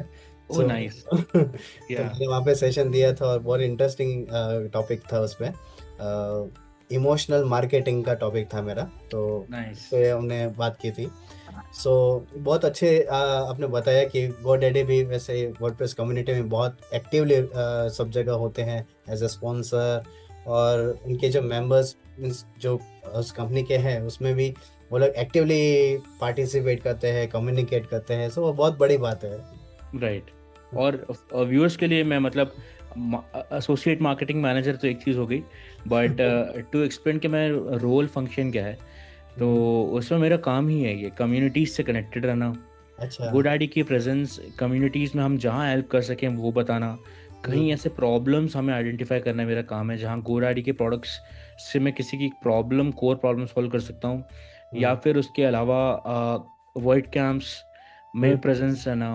वो राइट। फील्ड मार्केटिंग ही डिवीजन मेरा मार्केटिंग डिवीजन है, और अभी कम्युनिटी बिल्डिंग पे हमारा फोकस है। अच्छा। वाओ। ग्रास रूट लेवल की बात है। बिल्कुल बिल्कुल, एग्जैक्टली ग्रास रूट लेवल। और वो बहुत इंटरेस्टिंग जर्नी कह सकते हैं या एक्सपीरियंसेस होते हैं, क्योंकि ग्रास रूट लेवल पे जब आप काम करते हैं ना, तो बहुत कुछ सीखने को मिलता है। बहुत। यस। और आपके कनेक्शंस बहुत स्ट्रांग होते हैं उसके यस। कारण। अभी डेफिनेटली। मेरे पास क्योंकि मैं एशिया पैसिफिक रीजन हैंडल करता हूँ, जी जी। तो मेरे जितने एग्जिस्टिंग नेटवर्क्स थे, हम्म। वो लोग जब उनको पता चला GoDaddy में है, तो उनको कभी हेल्प चाहिए होती है, कुछ काम होता है, तो मुझे डायरेक्टली कॉल करके रीच कर सकते हैं, करते हैं ओह। कि भाई यश यार मुझे इसमें हेल्प चाहिए थी, ये हम्म। प्रोडक्ट मेरी प्रॉब्लम सॉल्व करेगा क्या, मुझे तो राइट पर्सन से कनेक्ट कर सकता है, राइट। Like that. तो वो एक मुझे भी अच्छा लगता है कि मैं किसी की हेल्प आ रहा हूँ, काम आ बिल्कुल। रहा हूँ, हम्म। और साथ में किसी की हेल्प होती तो सबकी जीत होती उसमें। बिल्कुल बिल्कुल, बहुत अच्छे से आपने बताया यशवर्धन जी, GoDaddy के आपके एक्सपीरियंसेस और किस तरह के आपके लर्निंग्स है, क्या आपने ऑब्जर्वेशंस किए उसके बारे में। हम्म। आगे मैं ये पूछना चाहूँगा, अभी हम जो है हमारा जो टॉपिक है उस पर हम थोड़ा धीरे धीरे करके एंटर करते हैं। तो सबसे पहला क्वेश्चन ये है कि लास्ट 2 इयर्स आपके जो ऑब्जर्वेशन कुछ है, उसमें आपने किस तरह जो हमारे वर्डप्रेस में जो प्रोडक्ट्स बनते हैं, जो डेवलप्स होते हैं, उसको किस तरह से आप इवोल्यूट होते हुए देखा है आपने, आपके क्या ऑब्जर्वेशन है उसमें? वैसे इंटरेस्टिंगली लास्ट के 2 साल हम्म। आई नो, आपको मालूम है मैं क्या वर्ड यूज करने वाला हूँ। आपकी स्माइल मुझे बता रही है। एआई का इन्फ्लुएंस काफी आया है। राइट, तो राइट। 2 साल पहले लोग जैसे ऑपरेट करते थे अब वो बहुत डिफरेंट है। एंड आपका क्वेश्चन ये था कि लाइक चीज़ें कैसे इवॉल्व हुई हैं, यस, बिजनेसेस। Yes, yes. तो प्रोसेसेस काफ़ी चेंज हो गई हैं। लाइक जैसे मैं जिन प्रोसेसेस पर पहले काम करता था, हम्म। जैसे सोशल मीडिया मैनेजमेंट हो गया, राइट। पेड कैंपेन्स मैनेजमेंट हो गया, या फिर इन्फ्लुएंसर रिलेशंस, या हम्म। फिर बहुत सारी चीज़ें, सब में कहीं ना कहीं एआई अब एक एंगल आ चुका है। वो हम्म। काफ़ी हेल्प कर रहा है। एआई को अगर आप एज सोल्यूशन देखोगे तो मेरे ख्याल से वो सोल्यूशन नहीं है, वो हम्म। एक टूल है। सॉल्व आपको ही करना है, बिल्कुल, बिल्कुल। सॉल्वर आप ही होगे। और तभी लोग जो रहते हैं ना, भाई एआई हमारी जॉब्स खा जाएगा और एआई से खतरा है, हम्म। नहीं है। अगर आप अपनी स्किल को वैल्यू मेंटेन करना जानते हो, अगर आप फुल्ली डिपेंडेंट हो एआई पे, तो हम्म। डेफिनेटली आपकी स्किल रिप्लेस हो सकती है। मैं कभी डिनाई नहीं करता हूँ कि हम्म। एआई से आप रिप्लेस नहीं हो सकते, बट डिपेंड करता है कि आपके कौन से पार्ट रिप्लेस हो रहे हैं। मेरे हम्म। लिए एआई एक बहुत अच्छा कंपेनियन है, एक बहुत अच्छा। अच्छा दोस्त है जो मेरा हैवी लिफ्टिंग कर देता है। मुझे हम्म। बहुत सारे जो एक ग्राउंड लेवल काम होते हैं, या फिर एक जो रिपीटेटिव वर्क होते हैं, या हम्म। जहाँ पे मुझे दिमाग नहीं लगाना, बस मुझे एग्जीक्यूट करना है, उसके राइट। लिए मैं एआई एजेंट्स डिप्लॉय करना चाहता हूँ, तो मैं वो कर सकता हूँ। बिल्कुल। लेकिन जहाँ पे एक स्ट्रैटेजी बिल्ट होनी है, नई एक नए हम्म। मार्केट के लिए गो टू मार्केट स्ट्रैटेजी बननी है, या हम्म। फिर एक नए प्रोडक्ट के लिए स्ट्रैटेजी बननी है, हम्म। तो एआई उतना बेटर नहीं कर सकता, क्योंकि वो डिज़ाइन नहीं है अभी करेंटली उसके लिए। तो बिल्कुल। काफ़ी चीज़ें इन्वॉल्व हुई हैं, मैसिवली चेंज आया है। राइट। आई गेस पिछले 20 सालों के 2 साल के ड्यूरेशन में सबसे ज़्यादा चेंज लास्ट 2 इयर्स में आया है। बिल्कुल, बिल्कुल। बहुत इंटरेस्टिंग आपने बताया कि किस तरह से चीज़ें फास्ट इवॉल्व हो रही है 2 साल में, और किन किन चीज़ों का ध्यान रखना हमें ज़रूरी है। यहाँ पे एक मैंने ऑब्जर्वेशन ये देखा है जो आपने बताया उसमें से, कि एआई को हम ये कहते हैं कि एआई है, इम्प्लीमेंट करे, सीखे, ये सब करे, बट हमारा जो कोर नॉलेज है वो हमेशा अपग्रेड होना चाहिए। उसके बिल्कुल। बाद अगर हम एआई को उसमें कहीं प्लेस करें, उस जगह पे जहाँ पे गैप्स हमें दिख रहे हैं, तो वो बहुत इम्पैक्टफुल रहता है। बहुत बट बहुत। अगर हम ये देखें कि चलो हमने हमारा जो कोर जो नॉलेज है या एक्सपीरियंस है, हमने उसे साइड में रख दिया, चलो अब एआई का सपोर्ट ले और उसमें हम शुरू कर दे, तो वो कुछ एक्सटेंड तक हमें हेल्प कर सकता है। बट आफ्टर ऑल कहीं भी हम लोग जाते हैं तो वो डेप्थ तो हर एक इंडस्ट्री का या हर एक जो फंडामेंटल्स है वो बहुत इंपॉर्टेंट मैटर करता है। बहुत वहाँ ज़्यादा। पे मुझे ऐसा लगता है कि एआई इस तरह से अगर इम्प्लीमेंट किया जाए तो बहुत अच्छा है कि आपका कोर जो एक्सपीरियंस है उसे हम लोग मेंटेन रखें और अपग्रेड भी करते जाए। अपग्रेड करते रहें, बिल्कुल, ये इंपॉर्टेंट कीवर्ड है कि उसको अपग्रेड करते रहना ज़रूरी है। Right, right.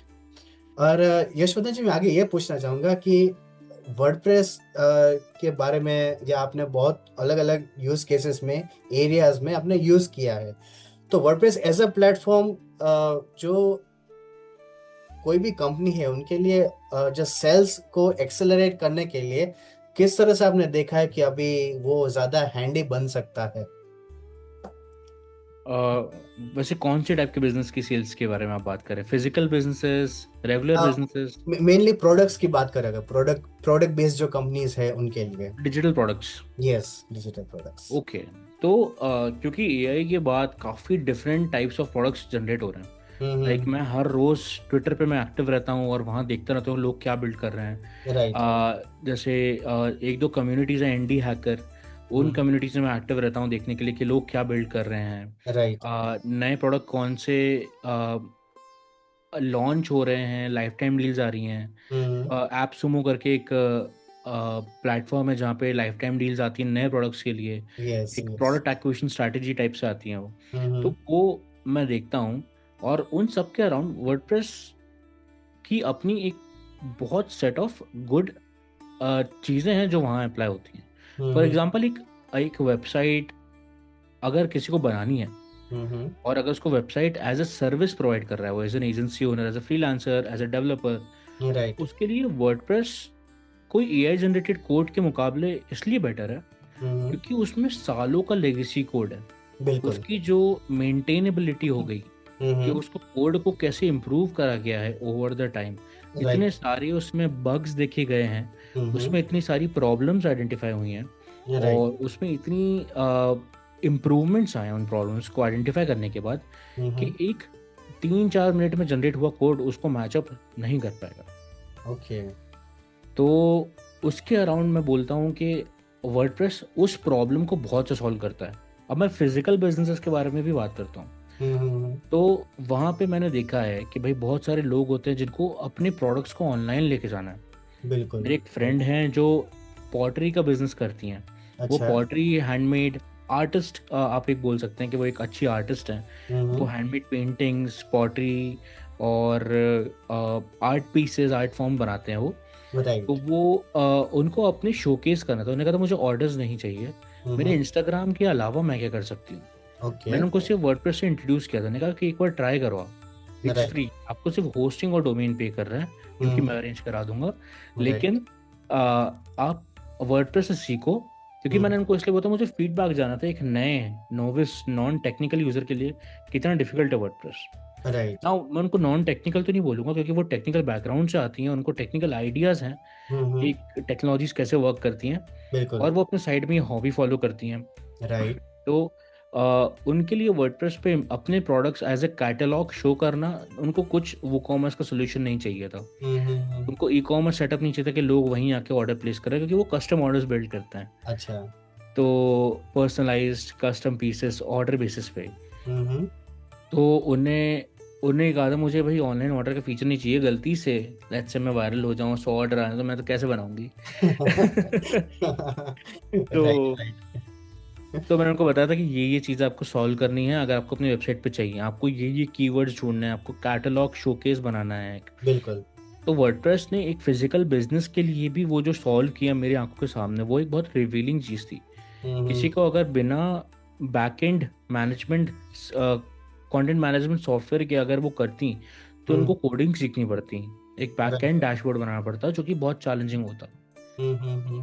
तो वर्डप्रेस मल्टीपल लोगों के लिए मल्टीपल डिफरेंट प्रॉब्लम सॉल्व कर रहा है। ऑल्दो आई वुड से कि वर्डप्रेस अभी उस ब्रेक थ्रू पॉइंट पे है जहाँ हम्म। पे उसके पास अपॉर्चुनिटीज़ हैं बहुत ज़्यादा ग्रो करने की। हम्म। एआई इंटीग्रेशन के साथ अभी लास्ट 7.0 पे भी हमने काफ़ी अच्छी इंप्रूवमेंट्स देखी हैं अभी, बिल्कुल। एमसीवी सर्वर कनेक्शंस के साथ। राइट। लेकिन अभी जैसे ऑनलाइन बहुत सारे सोल्यूशंस आ गए हैं जो वर्डप्रेस को थ्रेटन नहीं बोलूँगा, एक चैलेंज कर रहे हैं कि फ्यूचर में वेबसाइट क्रिएशन कैसे दिखेगा। हम्म। और अभी जैसा मैंने ऑनलाइन मीडिया सोर्सेज के थ्रू फॉलो करके समझ रहा हूँ कि वर्डप्रेस भी अब हैवीली उसी डायरेक्शन में जाने के लिए फोकस कर रहा है। वाह। ओके। ये बहुत इम्पोर्टेंट भी है क्योंकि बहुत ज़रूरी है, हाँ। Yes yes definitely. और यशवर्धन जी बहुत अच्छा एक अपने इंसाइट यहाँ पे आपने शेयर किया कि किस तरह से चीज़ें बदल रही है और किस तरह से इवॉल्व होता है from the point of view of digital products और फिजिकल प्रोडक्ट्स में भी वर्डप्रेस जो है कैसा है एज अ प्लेटफॉर्म जो है वो यूज़फुल हो रहा है, ग्रोथफुल बन रहा है। तो ये बहुत बड़ी बात है। आगे मैं ये पूछना चाहूँगा कि हम बहुत सारे जब एक प्रोडक्ट्स की बात करते हैं, डिजिटल प्रोडक्ट्स की बात करते हैं या बहुत कुछ ऐसा है, तो गोडैडी रिसेंट टाइम्स में क्या क्या उन्होंने डेवलपमेंट्स की या प्रोडक्ट्स जो है यूज़फुल प्रोडक्ट्स रिलीज किए हैं जो आप कुछ हमारे ऑडियंस के साथ शेयर करना चाहेंगे तो जी। अब बिल्कुल। क्योंकि एआई का डिस्कशन अपन ने छेड़ा, तो क्यों ना मैं उसी के बारे में कुछ शेयर करूं।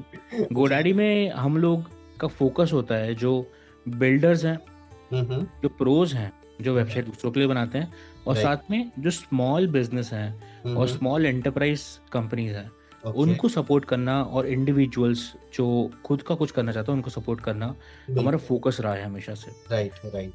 और उसको इनेबल करने के लिए हमने एक खुद 2 versions of AI vibe coding tool launch किया है, जिसका नाम है गोडैडी एरो। ओके। इसमें बेसिकली जैसे आप चैट जीपीटी से चैट करते हो, हम्म। वैसे ही आप उससे चैट करते हो, but on the left side आप चैट कर रहे हो, राइट साइड आपकी वेबसाइट बिल्ड हो रही है।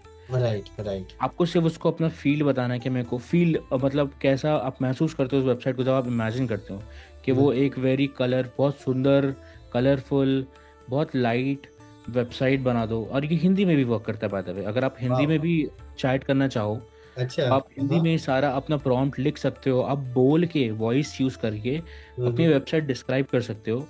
कि भाई ओके। मुझे एक मेरी एक पॉटरी का बिजनेस है, हम्म। मुझे प्रोडक्ट सेल नहीं करने हैं ऑनलाइन, और हम्म। मुझे इसको सिर्फ डिस्प्ले करना है, और मुझे हम्म। वेबसाइट बनाओ। और फिर वो आपसे फॉलो अप क्वेश्चन पूछता है कि आपको आपको प्रोडक्ट के आपको अपना इंस्टाग्राम भी दिखाना है, इस टाइप से। तो ये हम्म। एक सोल्यूशन है जो हम लोगों ने एक हमारे जो आइडियल कस्टमर्स और जो हमारा फोकस ग्रुप है उनको प्रॉब्लम सॉल्व करने के लिए बनाया है। और अच्छा। ये काफ़ी हैवी अडॉप्शन इसका भी हम लोग मार्केट में देख रहे हैं। हम्म। हमारे कॉम्पिटिटर्स भी हैं मार्केट में, उनके लिए हम लोगों ने एक एज केसेस हमारे कस्टमर्स के लिए बनाया है, जिससे इनकी सॉल्व हो सके problem. Right. Similarly, for WordPress as well, because WordPress is our love and we always support WordPress at GoDaddy. तो हम बिल्कुल। लोगों ने WordPress को इंफ्रास्ट्रक्चर को यूज़ करके एक एरो फॉर WordPress करके एक टूल बनाया, जो अच्छा। हमारी मैनेज होस्टिंग के साथ फ्री आता है। उसमें कोई क्रेडिट्स की लिमिट नहीं है आपकी फर्स्ट वेबसाइट लॉन्च पे। ओके।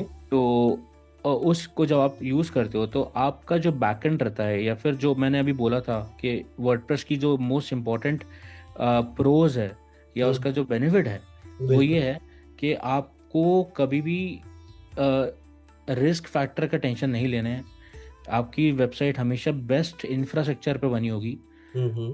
तो वही एरो फॉर वर्डप्रेस यूज़ होता है। तो फिर उसमें आपको वाइब कोडिंग का एक्सपीरियंस भी मिल जाता है, और हम्म। वर्डप्रेस का एंटरप्राइज स्केल और वो ही मिल जाता है, इंफ्रास्ट्रक्चर। अच्छा। तो वो दोनों मिलके काफ़ी इंटरेस्टिंग सा कॉम्बिनेशन बनता है, जिसमें आपको दोनों के बेनिफिट्स मिलते हैं। आपको हम्म। कोड करने की एक लाइन लिखने की ज़रूरत नहीं होती। ओह, और ओके। मैंने स्टूडेंट्स के साथ इंडिया में हम्म। काफ़ी वेबसाइट बनाई है, मैंने बिल्डाथॉन्स रन करी हैं, टू अंडरस्टैंड कि भाई एक जिसने कोडिंग सीखी नहीं वो कैसे बनाएगा, या हम्म। वो कोई अपना आइडियाज़। बच्चों के पास आई फील स्टूडेंट्स के पास सबसे ज़्यादा दुनिया में आइडियाज़ होते हैं, और बिल्कुल। मैंने कहा कि क्यों ना इनको इनेबल करते हैं, इनको एक मौका देते हैं कि अपने आइडियाज़ को ये लोग वेबसाइट से बना सकते हैं। मेरा फोकस था कि भाई मुझे प्रोडक्ट फीडबैक चाहिए। राइट। हमारे लिए एट गोडाडी ये हमारे लिए फोकस है कि भाई एरो कोई भी डिजिटल प्रोडक्ट की सर्विस देना चाहिए, और ये कोई भी ऐप बनाना चाहे उससे बना सकता है। हम्म। ऐसा नहीं है कि सिर्फ वेबसाइट बने। इससे लोगों ने एक होटल मैनेजमेंट ऐप बना दी है। किसी एक स्टूडेंट ने मैंने देखा दिल्ली में, उसने नासा की एपीआई से लिंक करके एक वेबसाइट बनाई, जिसमें वो उसके पूरा कॉन्स्टलेशन शो कर रहा था, पूरे ओह। प्लानिटरी मूवमेंट शो कर रहा था, और उसके अकॉर्डिंग वो उसने सिर्फ 40 मिनट्स में बनाई थी पूरी वेबसाइट। ओह, ओके। और एक average first arrow for WordPress में एक वेबसाइट बनने में, वर्डप्रेस इंस्टॉल होने के बाद केवल 4 मिनट लगते हैं आपकी वेबसाइट रेडी होने में। अच्छा। और फिर आप उसको जैसे इटरेट करके इम्प्रूव करना चाहो आप कर सकते हो। वाह। तो ये देख के कि हम बहुत डिफरेंट ग्रुप्स को इनेबल कर पा रहे हैं अपने आइडियाज़ को सामने लाने के लिए, राइट। वो एक बहुत इंटरेस्टिंग आउटकम है। ओके। बहुत अच्छे से आपने बताया, जो GoDaddy का जो प्रोडक्ट्स के बारे में बताया, और किस तरह से एक्सपीरियंसेस मिल रहे हैं, फीडबैक्स मिल रहे हैं, वो भी बहुत इंपॉर्टेंट है किसी भी प्रोडक्ट के लिए। रियल टाइम में मिले तो हमें पता चला कि हम जो प्रोडक्ट है किस तरह, कितना प्रॉमिसिंग है, रियल टाइम में कितना वो सॉल्यूशन ओरिएंटेड है। तो ये सब बहुत मैटर करता है। इसमें आपने एक टर्मिनोलॉजी यूज़ की है, वाइब कोडिंग। तो मैं इस पे एक क्वेश्चन पूछना चाहूँगा कि from the point of view of non technical people की बात करें, तो उनके लिए वाइब कोडिंग की अंडरस्टैंडिंग किस तरह वो कर सकते हैं? अच्छा, बड़ा अच्छा क्वेश्चन है आपका। और ये एक्चुअली जब मैंने एक बार डेमो दे रहा था एक स्टूडेंट ग्रुप को हाँ। एरो बिल्डर के लिए, तो उन्होंने पूछा राइट। था कि वाइब क्या है। वाइब, क्योंकि वो एक जेन जी जनरेशन को एक वाइब मतलब एक फीलिंग है। Feeling, yes. तो एक्चुअली वाइब कोडिंग में भी आप उसको उस तरह से एक्सप्लेन कर सकते हैं, ये समझ सकते हैं कि एक अगर मुझे अ, अगर मान लीजिए अगर मुझे कोई एक ऐप बनाना है, या फिर मुझे कोई सोल्यूशन बनाना है, राइट। तो फिर उसके लिए मैं सबसे पहले इमेजिन करता हूँ कि ये कैसा दिखेगा, राइट, आखिरी में कैसा दिखेगा, ओके। उसकी वाइब कैसी होगी, हम्म। वो कैसा फील कराएगा किसी यूज़र को।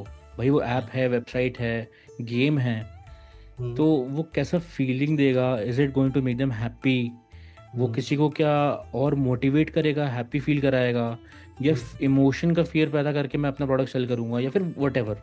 राइट। तो राइट। एक वाइब आप डिफाइन करते हो। वाइब अच्छा। कोडिंग भी वही है ओके। कि मुझे एक हैप्पी सॉकर क्लब के लिए मुझे, या फिर मुझे मेरा टर्फ है जिससे मुझे लोगों को मोटिवेट करना है स्पोर्ट्स ज्वाइन करने के लिए, राइट। तो मुझे, ताकि मेरे टर्फ के बिजनेस पे लोग आएँ, तो मुझे एक हाईली एनर्जेटिक वेबसाइट चाहिए, जो हम्म लोगों को बहुत फास्ट पेस्ड दिखे हम्म और मोटिवेट करे। और या तो मेरा थेरेपी का बिजनेस हो सकता है कि मैं राइट। लोगों को कंसल्टेंसी प्रोवाइड करूँ, तो उसमें मैं उनको वाइब एक्सप्लेन करूँगा अपने एजेंट को या टूल को कि भाई मुझे राइट। एक काम रिलैक्सिंग वेबसाइट चाहिए। हम्म। और उसके बाद मैं अपने बिजनेस के बारे में डिटेल एक्सप्लेन करूंगा, तो उससे एक जो वाइब वर्ड आता है, बेसिकली आप कोड नहीं कर रहे हो, कोड राइट। आपके लिए कोई और कर रहा है, वो भी एक सेट ऑफ कोड ही है, बट राइट। आप किसी को इंस्ट्रक्शन दे रहे हो, एक टूल को जो हम्म। आपके बिहाफ पे कोड कर रहा है। ओके। राइट। तो वो वाह। काफ़ी एक इंटरेस्टिंग, और मार्केट में काफ़ी टूल्स हैं, आई एम श्योर जो व्यूअर्स सुन रहे होंगे उन लोगों ने डिफरेंट प्रोडक्ट्स देखे होंगे इसके अराउंड। राइट। बट एक जो इम्पॉर्टेंट चीज़ जो हम गोडारी में कर रहे हैं, जो कि हमारा हमेशा फोकस रहा है, कि सिक्योरिटी, आपका कोड की सेफ्टी, आपके वेबसाइट की मेंटेनेबिलिटी, फ्यूचर में अपडेट्स करना, ये राइट। सब आप मैनेज कर पाओ। तो बिल्कुल। भले ही आप वर्डप्रेस पे आप एग्जिस्टिंग वेबसाइट यूज़ कर रहे हैं या फिर आप एक नया प्रोडक्ट लॉन्च करना चाहते हैं, तो आप एरो को आप 50 फ्री क्रेडिट्स देते हैं हम लोग अपने हर एक नए प्रोडक्ट के लिए। तो राइट। आपको फ्री में बस एरो, गोराडी एरो सर्च करना है, उस प्रोडक्ट पे जाना है, और आप फ्री में एक प्रॉम्प्ट लिख के देख सकते हैं कि आपका आइडिया कैसे फॉर्म हो रहा है। वाह। Okay, great, interesting. Right. अच्छा, वाइब कोडिंग की आपने non technical point of view से बात किया। अब वाइब कोडिंग अगर हम लोग टेक्निकल लोग जो है, जिनको कोडिंग पता है, स्ट्रक्चर्स पता है, तो उनके लिए किस तरह से रियल टाइम में जो है वो वाइब कोडिंग को अगर एक्सपीरियंस करते हैं तो उसे वो ऐड वैल्यू होता है उनके लिए, क्योंकि वो उनके लिए डेवलपमेंट्स है, कोड स्ट्रक्चर को देखना होता है, बहुत कुछ चीज़ें बिल्कुल। होती है, तो उनके लिए किस तरह ये वाइब कोडिंग जो है वैल्यू ऐड करता है। तो ये हमारे लिए जो एक, जिसको मैंने आपको बताया था, हमारी एक प्रो ऑडियंस एक अलग फोकस है, जिसको मैं टारगेट करता हूँ। मेरा काम है कि हमारे प्रोडक्ट्स हमारे प्रोफेशनल ऑडियंस के लिए भी रिलेटेबल रहें। राइट। तो ये प्रो ऑडियंस वो होती है जो उन कोड करती है, जो प्रोडक्ट्स बनाती है कोड करके दूसरों के लिए सॉल्व करती है प्रॉब्लम्स, लाइक बिल्कुल। Agency owners, developers, freelancers, right. Enterprise level businesses जो एज हमारे प्रोडक्ट्स को यूज़ करके दूसरों के लिए सॉल्व कर रहे हैं। इनका फीडबैक काफ़ी इंटरेस्टिंग था फ्रॉम एग्जिस्टिंग टूल्स। सो मैं इंडिविजुअली भी हमारे जो रैंडम, हम अपवर्क पे हमें कभी लोग मिलते हैं, हम उनको इंटरव्यू करते हैं कि भाई आप कैसे वाइब कोडिंग यूज़ कर रहे हो। मैंने कई इंटरव्यूज़ लिए हैं, और कई बार डेवलपर्स को भी नहीं मालूम होता है, फिर जो जिन लोग को मैं इंटरव्यू कर रहा हूँ अपवर्क पे, तो वो लोग कंफ्यूज होते हैं कि आपका प्रोजेक्ट क्या है, मुझसे क्वेश्चन क्यों पूछ रहे हो। तो उनको पहले ब्रीफ करना पड़ता है कि भाई मेरे को बस आप सीखना है आज कि अगले 30 मिनट्स में, कि भैया 40 मिनट्स में, कि आप कैसे यूज़ कर रहे हो, आपने क्या प्रोडक्ट्स एम्प्लॉय कर रहे हो, क्या प्रॉब्लम्स हैं। तो सबसे बड़ा प्रॉब्लम हमने देखा था जो इनिशियली आज से 1-1.5 साल पहले, ओके। कि वाइब कोडिंग के अंदर जो डेटा स्ट्रक्चर्स हो गए या फिर जो कंटेंट स्ट्रक्चर्स हो गए, वो उतने ऑर्गेनाइज नहीं थे। ओके। तो मेरा पहला काम था कि सबसे पहले ये फीडबैक सबसे पहले प्रोडक्ट डेवलपमेंट टीम के पास जाए, ताकि इस चीज़ को हम एड्रेस कर पाएँ। राइट। राइट। बिल्कुल। तो अभी करेंटली कोई भी वेबसाइट का कोड अगर, या फिर कोई एक ऐप का कोड गोडैडी एरो बना के देता है, तो वो उसी हाई स्टैंडर्ड्स के साथ बनता है जो कि जनरली दुनिया में एक्सेप्टेड है अभी ओके। ग्लोबली। जो एक ग्लोबल एक स्टैंडर्ड कोडिंग गाइडलाइंस होती हैं, उनको फॉलो करते हैं हम लोग। आप कभी अगर एरो ट्राई करोगे तो आप उसमें लेफ्ट साइड एक नोटिफिकेशन आ रहा होता है कि अभी एरो बिल्डर क्या कर रहा है। तो अच्छा। उसमें पहले वो कोड जनरेट करता है, उसके बाद उसको लिटरली टेस्ट करता है उसी टाइम, फिर वो अच्छा। बोलता है, उसके बाद उसको स्ट्रेस टेस्ट भी करता है। तो ये इसमें सारे अटैक्स ट्राई कर लेता हूँ मैं, और कहाँ वल्नरेबिलिटीज़ हैं, फिर वो वल्नरेबिलिटीज़ फाइंड करके उसको खुद ही इंप्रूव कर देता है। तो आपको वो एक्स्ट्रा पूछने की ज़रूरत भी नहीं पड़ती कि भाई अच्छा। कोड वल्नरेबल तो नहीं है, कोई प्रॉब्लम तो नहीं है। राइट। और सबसे इम्पोर्टेंट कि हम उसको मेंटेनेबल बना रहे हैं। अभी कई सारे मार्केट में इनिशियली जो वाइब कोडिंग टूल्स आए थे, या कोड या चैट टूल बनाने का सॉल्यूशन आए थे, उसमें ये था प्रॉब्लम के आपने पहले तो बना दिया, बहुत सुंदर सी वेबसाइट निकल आई, सब बढ़िया है, लेकिन अब उसमें मुझे हीरो इमेज चेंज करना है, तो देखा फूटर टूट गया। ओह, राइट। राइट। राइट। ये ऐसा देखा, मैंने खुद यूज़ करे कई सारे। जी। टूल्स जो कि अब इम्प्रूव्ड हैं, डेफिनेटली उनमें इम्प्रूवमेंट्स हैं, राइट।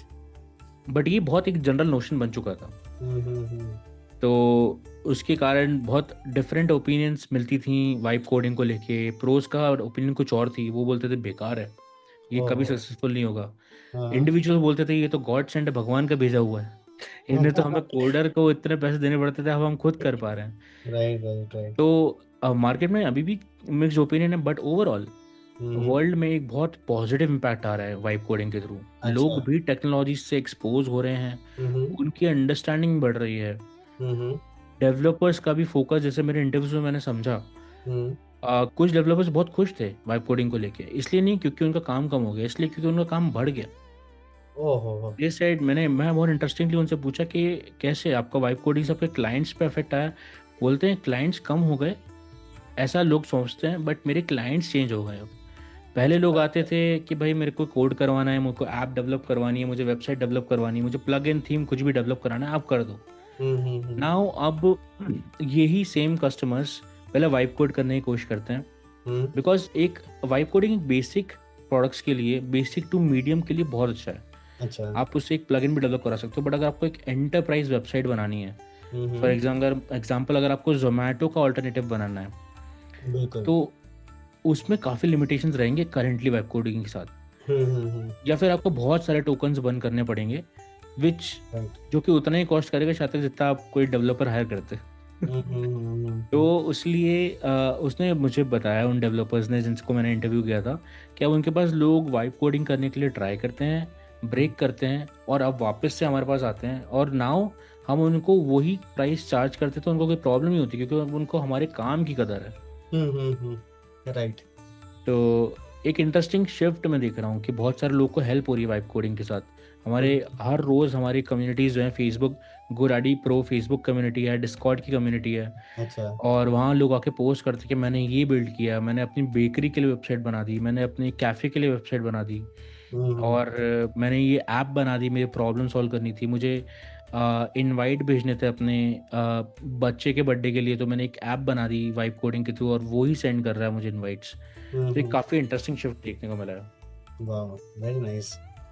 और यहाँ पे मैं ये पूछना चाहूँगा कि जब हम वाइब कोडिंग की बात करते हैं और जिस तरह के डेवलपमेंट्स है, और उससे हम एक विजुअलाइज करते हैं कि हमारी वेबसाइट कैसी होगी फॉर डिफरेंट पर्पसेस, जो भी हमारा सर्विस है, या तो क्या आपको लगता है कि इस पे नेक्स्ट 3 to 4 months में या 6 months में रिलाई ऐसा 100% कर सकते हैं, या इस तरह से? क्योंकि क्या है कि जो भी बिजनेसेस होते हैं उनके लिए क्या है, कॉम्प्लेक्सिटी अलग अलग अलग होती है, क्योंकि it depends on their geographical challenges and lot of many other things.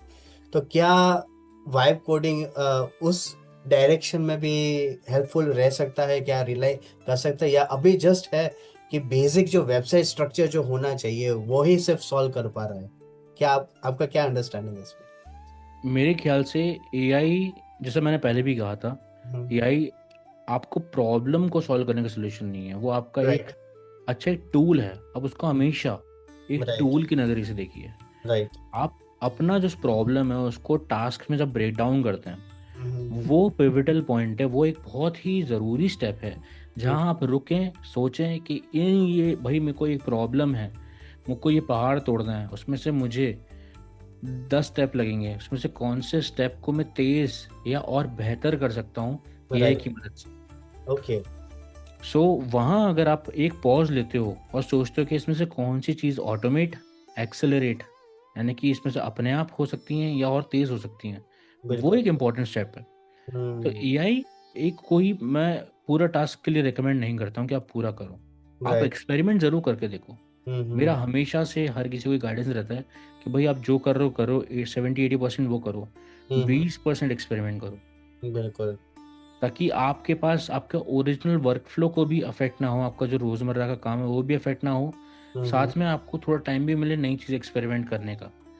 तो अगर आप एक फॉर एग्जांपल बिजनेस, एक बेकरी रन कर रहे हो, आपको वेबसाइट बनानी है, राइट। और आपके पास एक थॉट प्रोसेस है कि भाई एक डेवलपर हायर होगा, एक होस्टिंग लगेगी, एक डोमेन लगेगा, उसके बाद मुझे अपने प्रोडक्ट वहाँ मेंटेन करने के लिए एक बैकएंड लगेगा, अपने अपने नए फ्लैश लेट्स से सेल डालने के लिए, या फिर बेकरी की नई चीज़ें मैं लॉन्च कर रहा हूँ, नए केक्स के लिए मुझे एक लिस्टिंग बनानी है, तो मुझे एक बैकएंड भी चाहिए होगा। तो आप हम्म, उसको ब्रेक डाउन करो कि भाई एक होस्टिंग कहाँ से लेना है, डोमेन कहाँ से लेना है, और उसके बाद मुझे उसको बैकएंड भी मैनेज करना है, तो मुझे एक CMS सोल्यूशन भी चाहिए रहेगा, या एक बैकएंड पोर्टल चाहिए रहेगा ना। आपके टास्क ब्रेक डाउन होगा। अब आप उसमें देख सकते हो कि इसमें कौन सी चीज़ें ऑटोमेट हो सकती हैं। तो उस तरह से अगर आप जब सोचते हैं तो आपके पास एक बहुत अच्छा वे मिल जाता है एक्सेलरेट करने का आज AI के थ्रू। राइट और राइट। फिर आप देख सकते हैं कि आपको वाइप कोड करना है या मैनुअली लगेगा कि आपका जो प्रोजेक्ट आप इमेजिन कर रहे हैं, अगर आपको फॉर एग्जांपल जोमेटो या ओला कैब्स का ऑल्टरनेटिव बनाना है, तो वो वाइप कोड पे पॉसिबल नहीं है। आप इतने टोकन्स बंद कर लोगे, बन सकता है, कोड रन हो सकता है, बिल्कुल बिल्कुल। आउटपुट भी आ सकता है, बट क्योंकि मैंने जैसे कहा ना ब्रेक डाउन करो, ओला कैब्स उसे कोड के कारण नहीं चलता, उनकी मार्केटिंग के कारण चलता है। बिल्कुल बिल्कुल राइट। जोमेटो की मार्केटिंग के कारण जोमेटो यूज़ होता है। तो वो चीज़ भी आप फैक्टर इन करोगे, फिर आपको समझ में आएगा भाई कहाँ मुझे ज़्यादा हैवी लिफ्टिंग लगेगी। राइट। बहुत इम्पोर्टेंट इंसाइट है कि हमें बैलेंस यहाँ पे बहुत मैटर करेगा कि ये जो हमें ऑलरेडी जो हमने एक्वायर किया है थ्रू एक्सपीरियंसेस, थ्रू इम्प्लीमेंटेशन, जो हमारे एक्सपीरियंस है, जो हमारा ऑब्जर्वेशन है, एक वो कोर नॉलेज, और दूसरा राइट, जो है कहाँ पे वो गैप फिलअप कर सके ताकि रिडंडेंट जो टास्क है उसे रिप्लेस कर सके। तो ये बिल्कुल, बहुत इम्पोर्टेंट। तो यहाँ पे बैलेंस बहुत बड़ा मैटर करेगा। बहुत ज़्यादा। Yes yes yes. अच्छा यशवर्धन जी, बहुत अच्छे इंटरेस्टिंग वे में हम लोग बात कर रहे हैं। जब तो नेक्स्ट टू क्वेश्चन जो है, वैसे मार्केटिंग साइड ज़्यादा है तो आपको ज़्यादा एक्साइटमेंट में ज़्यादा रहेगा। अ, हम जब बात करते हैं ब्रांड बनाने की बात करते हैं या मार्केटिंग की हम बात करें इन जनरल, तो AI से गोइंग विथ AI, यानी कि AI को लेकर हम लोग अप्रोच ले, ये बेटर है, या AI को निश बेस्ड अप्रोच लेके हम लोग आगे बढ़े, ये बेटर है? ओके, बहुत इंटरेस्टिंग क्वेश्चन है ये, क्योंकि हालांकि इसका कहीं ना कहीं आंसर मेरे प्रीवियस आंसर में है। हाँ। जैसे कि मैंने बताया था कि हम्म, AI अप्रोच मेरी नज़र में एक आज की तारीख में इम्पॉर्टेंट है। मैं हम्म, हर एक टास्क को जब सोचता हूँ, हम्म, मैं अपनी अगर बात करूँ, हम्म, तो मेरा स्टेप 1 होता है टास्क को ब्रेक डाउन करना। दूसरा स्टेप होता है डिसाइड करना कि इसमें से क्या AI से करवाऊंगा, राइट। और क्या मैं खुद, मुझे एक मैनुअल इंटरवेंशन चाहिए, हम्म, और क्या मैं एब्सोल्युटली कभी AI को डेलीगेट नहीं करूंगा, क्योंकि उसमें बहुत सारे फैक्टर्स आते हैं। कभी कभार कॉन्फिडेंशियल इन्फॉर्मेशन रहती है, मुझे वो AI को डेलीगेट नहीं करना, भले ही वो क्लोज लूप में क्यों ना हो। हम्म, तो वो एक फैक्टर आता है। तो AI नेटिव अप्रोच या नीश के लिए मैं बोलूँगा, तो नेक्स्ट 6 मंथ्स या हमेशा के लिए, या हमेशा का मेरा अप्रोच रहा है कि भाई AI अगर आप उसको सोल्यूशन नहीं देख रहे हो और आपका सोल्यूशन कुछ और है, तो आपकी अप्रोच हमेशा ये होनी चाहिए कि भाई पहले ये ढूंढो कि आप सॉल्व क्या कर रहे हो, आप इस वर्ल्ड को बेटर प्लेस कैसे बना रहे हो, आप क्या वैल्यू लेके जा रहे हो। राइट। भाई आप जो कर रहे हो उससे किसी को क्यों फर्क पड़ेगा, उससे उसका क्या फायदा, वो बिल्कुल। कोई क्यों देखेगा, हम्म, वो आप समझना ज़रूरी है आपके लिए। राइट। और वो जब आप वैल्यू निकालते हो ना कि भाई इससे X पर्सन की ये लाइफ बेटर होगी, या उसको ये हेल्प होगी, या उसका पेन कम होगा, हम्म, फिर उसके बाद आप ब्रेक डाउन करो कि क्या भाई इसको मैं AI नीश बना सकता हूँ, हम्म, या फिर इसको मैं जनरलिस्ट रख सकता हूँ। और जैसे मैंने कहा एक्सपेरिमेंटेशन, अगर आप कोई प्रोडक्ट बना रहे हो जो AI नीश में है या AI नीश नहीं है, राइट। तो आप उसको नैरो डाउन कर सकते हो, बट हमेशा 80% आप अपना फोकस पे रहिए, 20% एक्सपेरिमेंटेशन, क्योंकि आपको नहीं मालूम कि आप क्या लूज आउट कर रहे हो जब आप नीश आउट करते हो। बिल्कुल बिल्कुल राइट। तो 20% अपना टाइम, प्रोडक्ट फोकस, ऑफरिंग में फोकस, आप सर्विसेज प्रोवाइड कर रहे हो उस पर ध्यान दीजिए कि ये जो मैं ऑफर कर रहा हूँ उसमें कुछ और डिफरेंटली ऑफर कर सकता हूँ क्या। ओके। बहुत सारे दुनिया में ऐसे प्रोडक्ट्स हैं जो ओरिजिनली किसी और पर्पस के लिए डिज़ाइन थे, बट उनका रियल वर्ल्ड यूसेज अब काफ़ी डिफरेंट है, जिसके कारण वो अब उन्हीं पे फोकस करते हैं। राइट। तो उसी तरीके से अगर वो कभी एक्सपेरिमेंट करते ही नहीं उन प्रोडक्ट्स को लेके, तो वो कभी मार्केट में अपनी पकड़ बना ही नहीं पाते। Right right. तो उसको अगर ध्यान में रखें तो एआई में अगर आप फोकस कर भी रहे हैं, अगर लेट्स से आप एआई इन्फ्लुएंसर बन रहे हैं या फिर आप एआई प्रोडक्ट बना रहे हैं, तो आप सॉल्यूशन को पहले नोटिस करिए कि भाई आप सॉल्व क्या कर रहे हो। आपका जो सॉल्यूशन डेक बनता है उसमें आप देखिए कि भाई इसमें मैं सॉल्व क्या कर रहा हूँ ओवरऑल। अगर एआई नहीं होता तो भी क्या ये प्रॉब्लम होती, क्या एआई है तो भी क्या प्रॉब्लम है, और एआई मेरे पास नहीं होता तो मैं इसको कैसे सॉल्व करता, एआई है तो मैं इसको कैसे सॉल्व कर रहा हूँ। राइट। उसके बाद आपका सॉल्यूशन काफ़ी डिफरेंट हो जाता है और उसके बाद आपकी थॉट प्रोसेस बहुत चेंज हो जाती है। बिल्कुल। फिर आप एक्चुअली प्रॉब्लम के लिए सॉल्व कर रहे होते हो, ना कि प्रोडक्ट के लिए। कई जगह डेवलपर्स को मैंने देखा है वो प्रोडक्ट के लिए सॉल्व करते हैं कि इससे उनका प्रोडक्ट कैसे अच्छा होगा, राइट। फीचर वो रिलीज करते हैं कि उनका प्रोडक्ट और बेटर कैसे हो जाएगा, कूल कैसे हो जाएगा। और उसमें भाई सब कर रहे हैं तो हम भी कर लेते हैं या फिर ये। बट मैं आपको एंटरप्राइज के अंदर का एक्सपीरियंस बताऊं तो कभी वो फोकस नहीं होता कि भाई इससे प्रोडक्ट कैसे बेटर होगा। डेफिनेटली वो एक कंसिडरेशन होता है, बट इससे हमारा सबसे पहले क्वेश्चन होता है कोई भी एक नया फीचर, बग फिक्स या अपडेट के पहले इससे क्या सॉल्व हो रहा है, इससे क्या बेटर हो रहा है हमारे कस्टमर्स के लिए, क्या हम उनको जीतने में हेल्प कर रहे हैं, क्या हम उनको प्रॉब्लम सॉल्व कर रहे हैं, क्या हम उनका पेन कम कर रहे हैं। अगर इसका किसी का भी आंसर आता है तो डेफिनेटली वो हमारे डिप्लॉयमेंट साइकिल में जाता है। Right right. कभी इसलिए नहीं होता क्योंकि वो फीचर बहुत फैंसी है, कूल है, सब कर रहे हैं। एआई इंटीग्रेशन हम चाहते तो हम लोग भी GoDaddy में बहुत डिफरेंट वेज है डोमेन सेल करने के लिए या होस्टिंग सेल करने के लिए। बिल्कुल बट हम लोगों ने जो मार्केट के बड़े दिग्गज हैं उन लोग को चैलेंज करने के लिए ट्राई किया और हम उन पर एक नए ऐसे सॉलिड प्रोडक्ट्स बनाए जो अब मार्केट में काफ़ी अच्छे बेंचमार्क्स होल्ड कर रहे हैं। हमारे recently manage hosting for WordPress जो प्रोडक्ट है उसने रिव्यू सिग्नल का जो टॉप टियर जो रिजल्ट आते हैं उसमें मैनेज वर्डप्रेस होस्टिंग GoDaddy के प्रोडक्ट को टॉप टियर रिकॉग्निशन मिला है। ओके। तो जो कि शो करता है कि हम लोगों ने इतने सालों से जो काम कर रहे हैं, अपडेट्स निकाल रहे हैं, प्रोडक्ट में जो इम्प्रूवमेंट्स आ रहे हैं उससे उसका जस्ट एक मेरे ख्याल से एक बस रिफ्लेक्शन है वो। ग्रेट इनसाइट्स आपने बहुत अच्छे से एक इम्पॉर्टेंट बात बताई कि कैसा अप्रोच लेना चाहिए और कैसा माइंडसेट होना चाहिए कि क्या प्रॉब्लम सॉल्व करे। आपको खुद को एक क्वेश्चन पूछना है कि किस तरह से ये सॉल्व करेगा, उसके बाद ही आप आगे स्टेप अप कर सकते हैं कि किस तरह से आपको अप्रोच लेना है और जा सकते हैं। तो ये बहुत इम्पोर्टेंट बने। और जब हम एपिसोड के एंड की ओर है तो मेरा लास्ट क्वेश्चन है इसके सिमिलर ही है कि आप मार्केटिंग साइड है और आप ऑलरेडी उसमें इतने सालों से है, तो क्या एक निश पे फोकस करके नेक्स्ट 6 मंथ्स में क्या ग्रोथ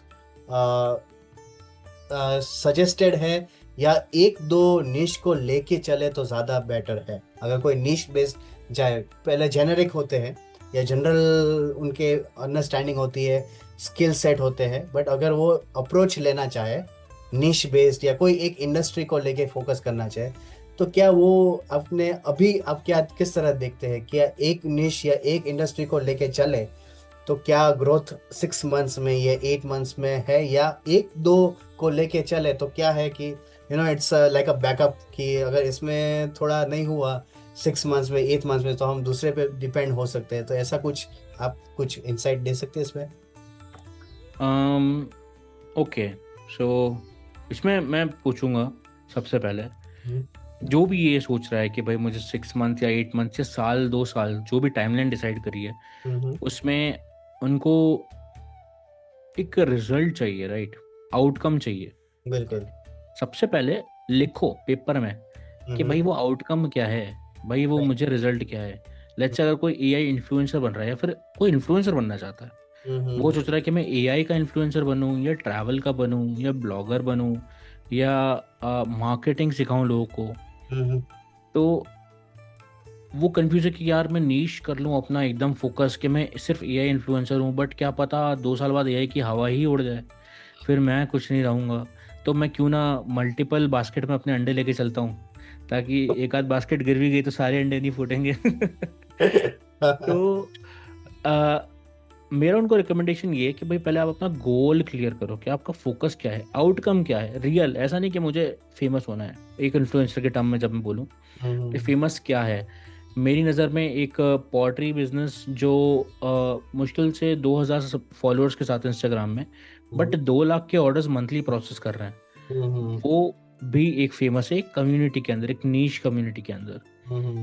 तो फेमस होना, आप मास मीडिया में जाना चाहते हो, आपको रेवेन्यू चाहिए, तो वो रेवेन्यू गोल्स क्या है।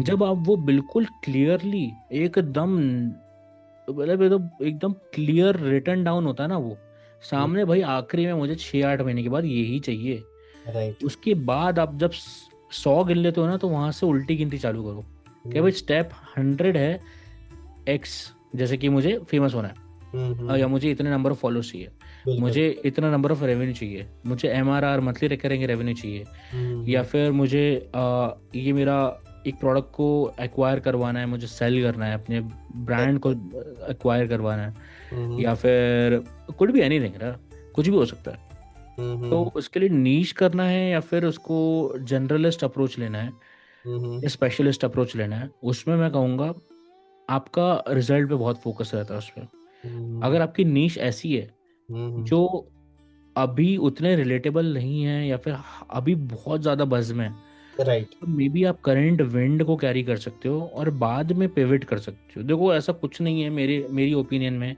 कि आप एक बार नीश डाउन कर लिया तो नीश आउट नहीं कर सकते।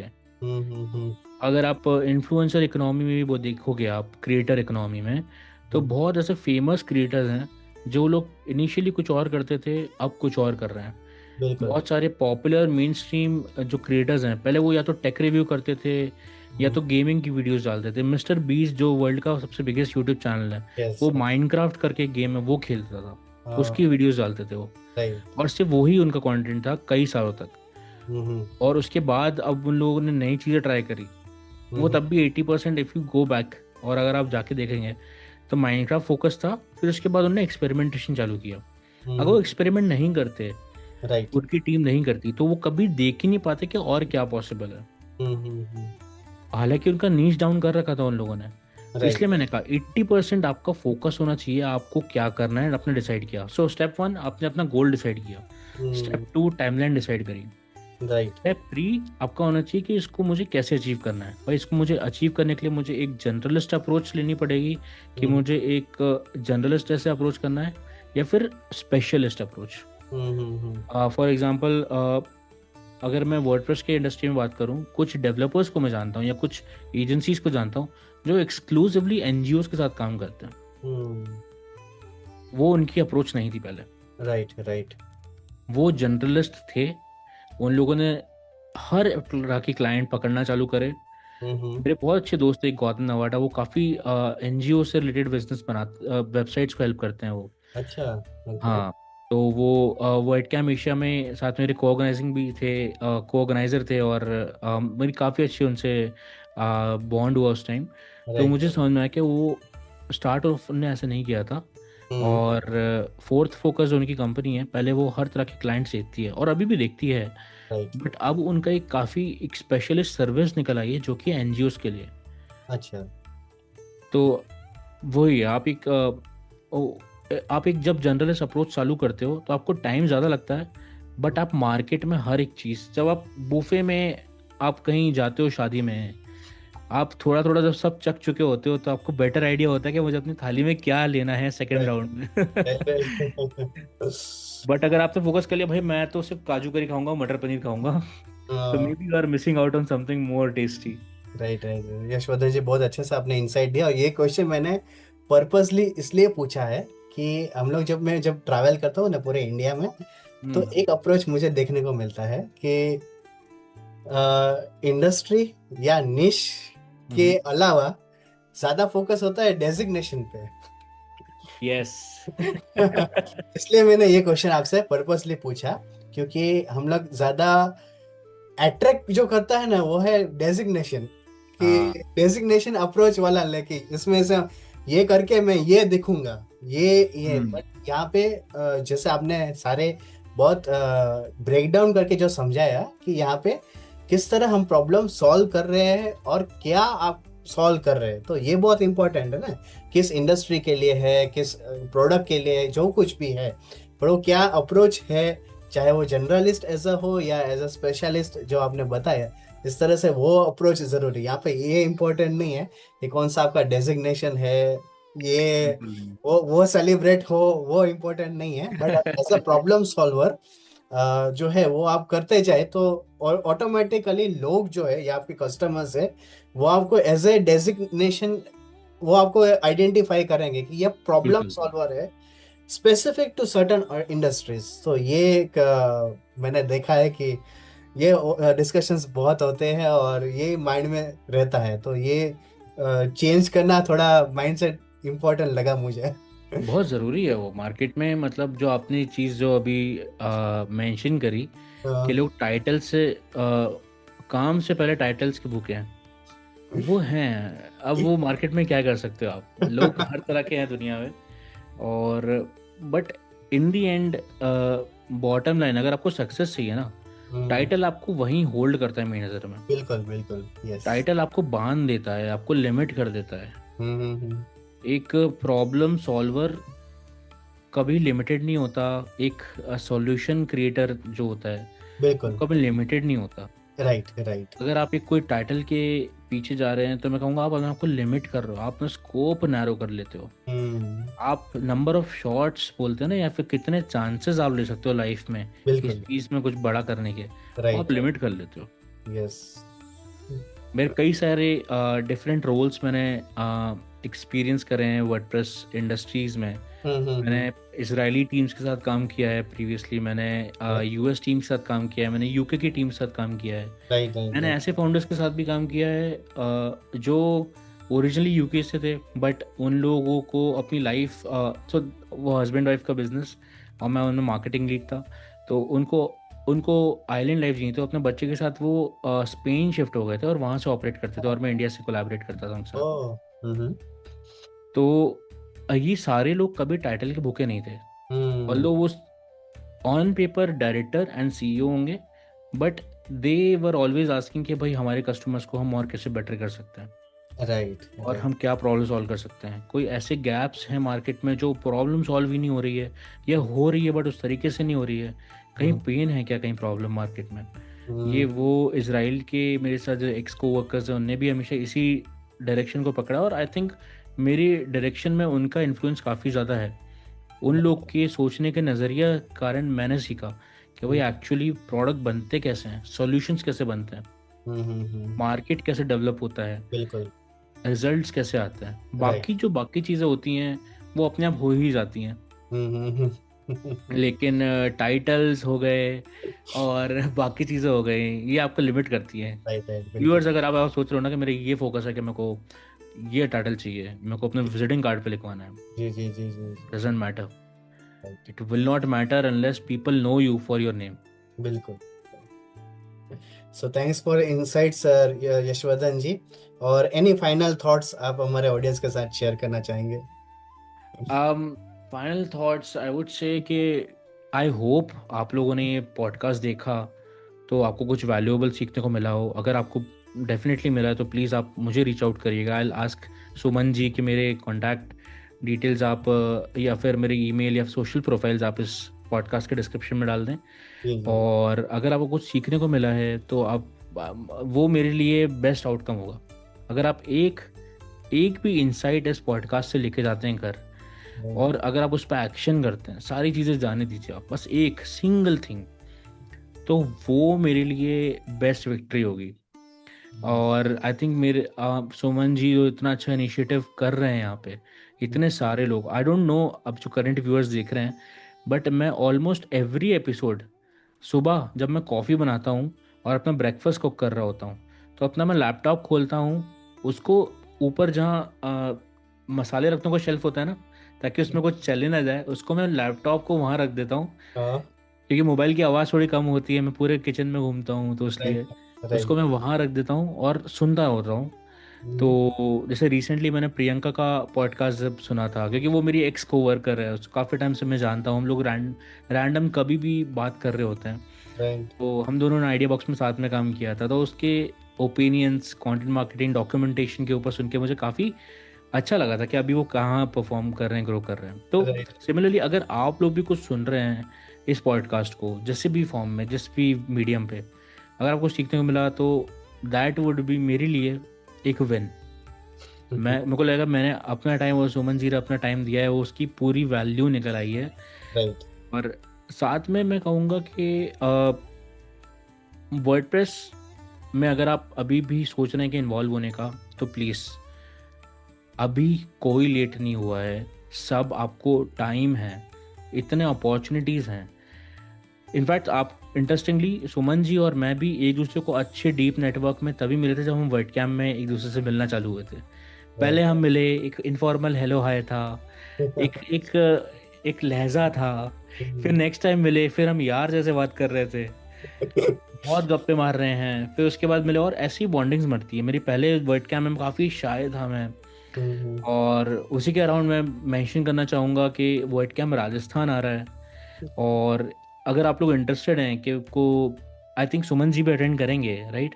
यस तो मैं भी अटेंड करने का 100% मेरे चांसेस हैं, अनलेस कुछ लास्ट मिनट चेंज होते हैं। तो अगर आपको हमें इन पर्सन मिलना है, हेलो हाय बोलना है, तो आप डेफिनेटली वहाँ आइए। We'll be happy to see you there. और हम आपको और भी नेटवर्क में लोगों से मिलाएंगे। आप भी एक्सपीरियंस करिए कि वर्डप्रेस की लोगों की ताकत क्या होती है। जब आप इतने सारे लोग, इतने सारे ग्रेट माइंड्स एक जगह देखते हो तो क्या है।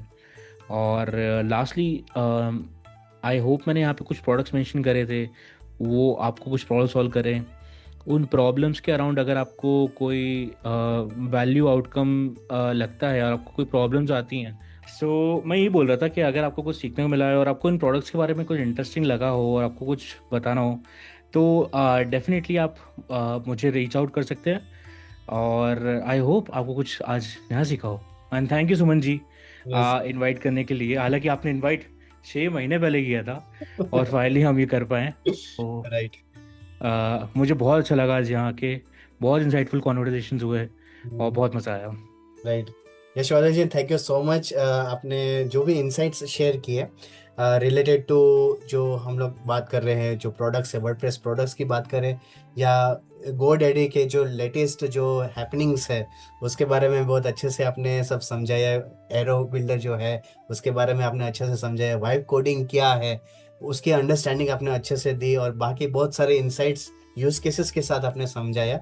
तो हम आपका बहुत बहुत धन्यवाद कहूँगा कि आपने इतना टाइम निकाल के अपने शेड्यूल में से हमें बहुत सारे इंसाइट्स दिए, उसके लिए। थैंक यू सुमन जी, मुझे बहुत अच्छा लगा यहाँ के, और आई रियली एंजॉयड इट।